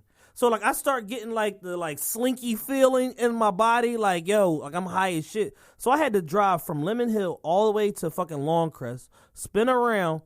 On my way back, it just body like shut down. Yeah. AO like yo, you gotta pull over. You gotta pull in this parking lot right here. We pull in the Planet Fitness parking lot on fucking Adams and Rising Sun and slept in the car for 2 hours. Tripping. With the windows down. Dog, sleep in the car. The first time I smoked sour diesel, as a matter of fact, I was in the crib and my sisters was up there for the weekend, and I'm smoking. This is when they was selling the weed in like the coffins. Remember that? It was in that little glass fucking thing, and I smoked like 2 L's of diesel to the face, and big mistake. I know I'm roasted because I'm laughing and the TV wasn't on. Like, I'm looking at the TV and I'm just cracking the fuck up. So, you get hungry. I start getting hungry. I go into the kitchen. Now, mind you, my sister's asleep because it's like 3 in the fucking morning. Yeah. And I put food in the microwave, press the time for the microwave, hit start. The microwave doesn't turn on. I freak the fuck out. I'm like, oh my God, how am I going to warm this fucking food up? The microwave is fucking broke. Put the time in, hit start. The shit is working, but I press start. The shit won't turn the fuck on. I'm snapping. I unplug the microwave. I pick the microwave up. Mind you, the microwave is like set in shit. So I pull it out of where it's at and take it over to the table. Plug it in. The fucking numbers come on. Boom. We got action. Put the food in. Hit the numbers. 2 minutes. Start. The shit don't turn on. I'm like, what the fuck is going on? I start snapping. So I turn the stove on. Like, I'm going to just put the food in there and warm it up. But I'm mad as shit now because I can't get this microwave to work. I gotta wait for the fucking stove to warm up. So I'm pissed. I'm like, what the fuck kind of microwave is this? Like, what the fuck is going on? So my sister Amber, she gets up. She hears me going crazy. She comes downstairs. She comes in the kitchen. She's like, what the fuck is going on? Why are you banging this shit? I'm like, I'm trying to warm this fucking food up. The fucking microwave doesn't fucking want to work. She was like, close the door. I'm like, wait, what? The door was open on the microwave the whole time. I closed it. That shit started spinning. I'm like, what the fuck? I was mad to the motherfucker. Yo, I was looking around like, you got to be fucking kidding me. The whole time. Yo, that's like when you're like, where the fuck is my phone? And you on the phone. Straight hang up with a motherfucker. Hold on, I can't find my phone. I gotta find this fucking phone. I'm gonna call you back. Where the fuck is this phone at? And I was high as shit. I sat down at the kitchen table. I'm like, I gotta stop smoking this bullshit, man. Like, what the fuck? Straight up and down, yo. The microwave door was wide open, and I was trying my hardest to turn the microwave on. Fucking nightmare. Good fucking times, boy. Do we got any more top 5? Top 5 cars is the only one we had left. Top 5 cars ever. Are we talking about like the hood, like supercharged Bonnevilles and shit like that? Or are we talking about like? I mean, I didn't know where to take it. Like so GS Regals and shit. I went like high end shit. All right. Yeah, cool. I went Rolls Royce Wraith. It's the fucking best. Clearly car. the best car ever. 2, Mercedes S63 AMG Coupe. 3, Bentley Mulsanne. I wasn't a fan of the Mulsanne. Mulsanne's overrated. Shout out to Rick Ross. Listen, I saw the fucking Mulsanne in person. I was at the liquor store at Canals in New Jersey. And some bulls I was in there shopping, and I just see these bright ass headlights pull up in the front of the real quick, truck. just so y'all know, Chad is an alcoholic. I was at the liquor store shopping. Like, what? So I see these bright ass lights out front of the joint. Fucking black Wraith. Not Wraith, Mulsanne. I'm like, what the fuck is this?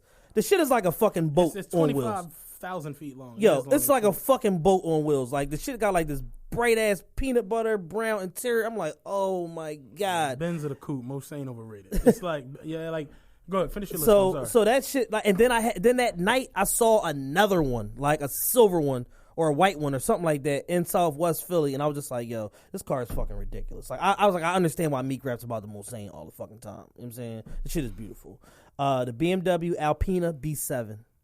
I'll give you that. Dion had one of them. This is the first ago. list we have where nothing is even remotely close. That's funny as shit. And my hood favorite SRT Cherokee. I don't know, fuck them. All right, number 5. I'm gonna put the Porsche 911 Carrera. Respectable. Can't really ever get in one probably, but I just think I told Ra, because Ra a little nigga, I'm like, we really get some paper, you got to get a 911. And he was like, why? I'm like, because the gas goes in the front. Like, that's just cool as shit. Right. Like, I'd get $8 of gas at a time just so I can always go to the gas station and put the gas in on the fucking front side curtain. Side quarter panel. Number 4, Maserati Gran Turismo. You remember my Maserati Matt days. You know what I'm saying? Like, I love the Maserati Matthew. I love the drop Maseratis. That sound that Maserati puts out is fucking amazing. One of my favorite cars ever is the Ferrari Testarossa. I don't know if you really ever remember those. Definitely. The Ferrari Testarossa. That was the joint Axel had on Beverly Hills Cop 2. Definitely the shit. What am I going to put at number 2? Number 2, I'm gonna say the Bentley Azure, the drop top Bentley Azure. The Azure was a movie. That was a movie. That was the. I remember when Jay got his fucking. I remember when Puff got the baby blue one. It's a Bentley to you, but to me, it's a blue car. Yeah. Motherfucker, it's a $400,000 blue car. The headrests go like this, like it come up and just that shit was just cool as hell to me. And of course, number 1, you already stated it.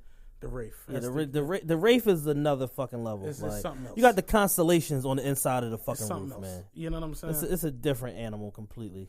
It's something else. Yeah, I absolutely love the Wraith. So we're pretty much top 5 everything. Top 5 every goddamn thing. You guys got a lot of shit to argue about. Yeah, you know what I'm I saying? already know they're gonna be in the mention. Hashtag arguing time. Yeah, get the popcorn. Get the popcorn. It's arguing time. I mean, let's get ready. Do we have any? Do we have a social media topic of the week? I had saw one, and I thought I had screenshot the shit. I updated my phone, and this joint is weird as shit now. Hold on. I didn't. I looked dead at it the other day because I seen motherfuckers going back and forth about it.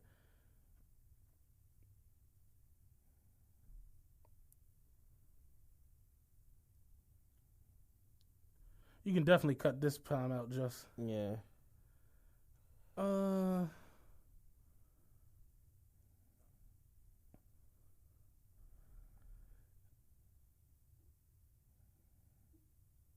I don't know, you just want to make up a social media. Like, I saw something the other day, and I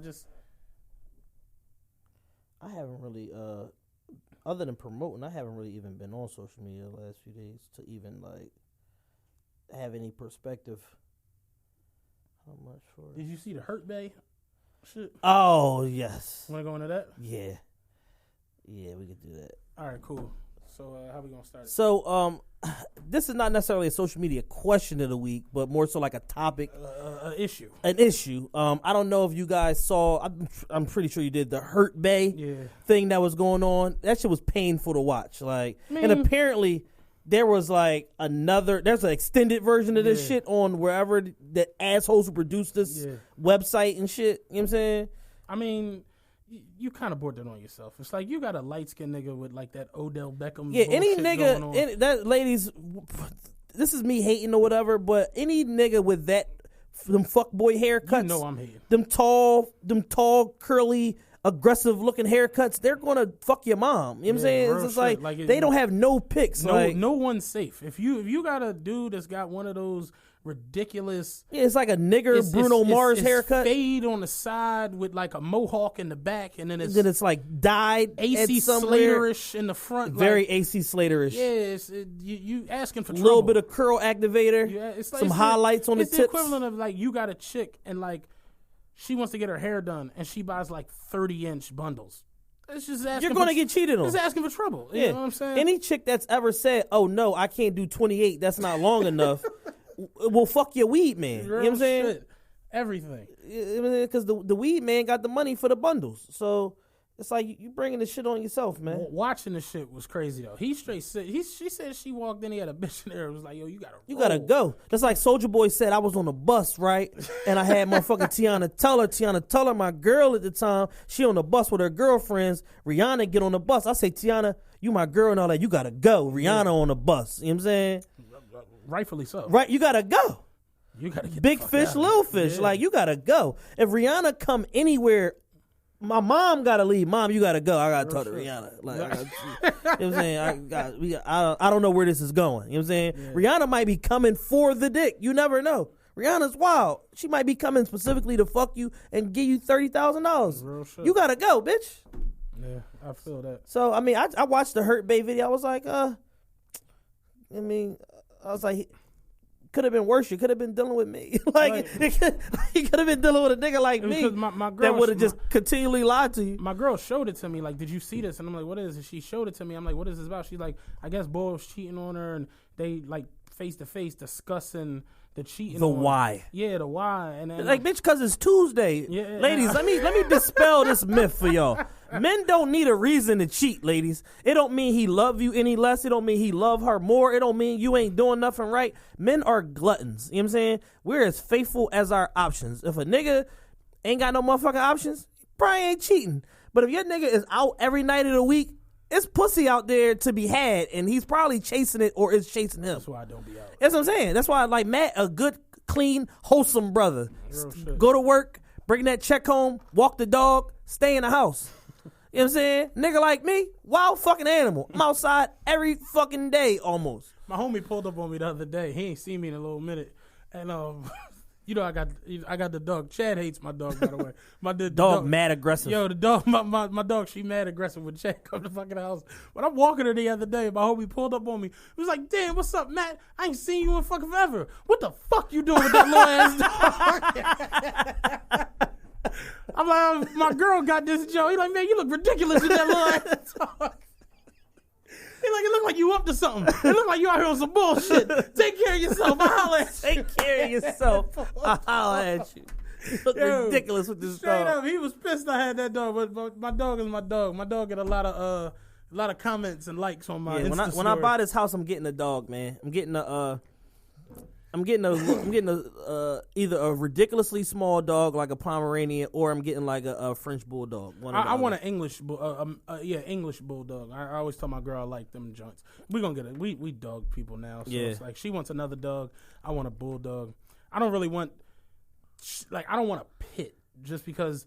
My cousin got fucking pits, big ass pits too. This talk about aggressive dogs. Like the terrier family is aggressive. It's weird that we're getting into this, but my dog is a terrier. She a rat terrier, so she aggressive, aggressive. But she only 12 pounds, so it's like it ain't annoying. It's not like, clear and present danger. Yeah, but it's like if you got if you imagine her, if she was like 80 pounds, right. That should be a headache. You know what I'm saying? Jumping on everything, tackling shit. So it's like my cousin's got two blue nose pits. Jada, the mom, and Lola, the puppy. The puppy is now as big as the mom is, and it's just like my man fucking Shiz, wild. He used to breed pits, and he had a female, a bully, like the big, tough looking pits. And you walk in the crib, and she be sitting right there, and he like, oh no, she cool, and you like, I don't feel that way. Like, I don't feel that way. Like this dog is scary as shit. Like it don't feel comfortable to be in here. And James, shout out James, used to live on my block. He had a dog. It was like one of those wolf type Siberian husky, crazy looking fox hyena dogs. Mm-hmm. And dog used to always be in the backyard. Like they never, hood dogs don't get walked. Right. Like if you live in like a nice neighborhood, the dog get walked. The dog got like a toy. Dog got treats. In the hood, the dog just in the backyard eating like, branches, nuggets, whatever the fuck they throw out there. But these motherfuckers had a dog that was in like the backyard, and the dog never got walked. And one day, the dog name was Shandir. Shandir got loose, and like people was calling each other like, "Yo, Shandir is loose. He in the streets. Nightmare. You don't want to be." And we came face to face with him, And man, listen, I'll tell you, that dog like almost gnawed off one of my homie legs. That shit was crazy. Like, they had to put him down. Like, they had to like in the street, like on some, Nino G Money shit. Like, they had to bop this nigga in his helmet in the fucking street. That shit was crazy. But yeah, man, them big dogs, when they get loose, I can't do it. That shit is crazy. And nigga always want to tell you what his dog not going to do. Yeah. Meanwhile, the dog is doing 40% of what he told you he's not going to do. Chill, dog. He don't bite. The nigga got my pant leg right now. Like, he just didn't make it to the flesh yet. Like, you on some bullshit. Get your dog. I was watching Lassie. You ever watch Lassie? Probably like once or twice. The shit just happened to be on Nick at Night one night, and I just happened to turn the shit on, and the grandfather had like a heart attack, and Lassie drove him to the hospital. I'm like, I gotta turn this shit off. Am I high again? Am I high? Let me turn this bullshit fucking Lassie. Ew. Motherfucking Lassie, man. But yeah, we get ready to get out of here. Do we have any Ask Chat questions? I didn't even pull them up. I didn't even look. We didn't even promote it this week. Oh, all right. Well, fuck it. We've given them 2 hours. You figure this isn't our normal week. Yeah. I mean, our normal time. So it's like we're recording now just on a random-ass day. Yeah. Just because our engineer and the whole studio here, they go, what is it that is called? Podcast Festival. The Podcast Festival. What is it? Or conference. Orlando Podcast Festival. Everyone's going down. We should have went. Had we known. Yeah, had we known we would actually be a viable podcast, we would have went. Maybe next year we'll, definitely be on. We'll be well represented. Hopefully. You know what I'm saying? Lord willing. But they're all going away for a week. So like I said, we did this episode now, and you'll hear it, what is it, a week later? Week later. Yeah, because we already got episodes 1 through 6 done. Yeah. This is episode 7. We'll be recording at our normal time. Back here next Tuesday with y'all for episode 8. So, the realest podcast ever. My nigga C. Diddy. Matt makes me sick. Do you want to say something? Top five. Top 5. Holla back. Oh, shit. Use a dickhead.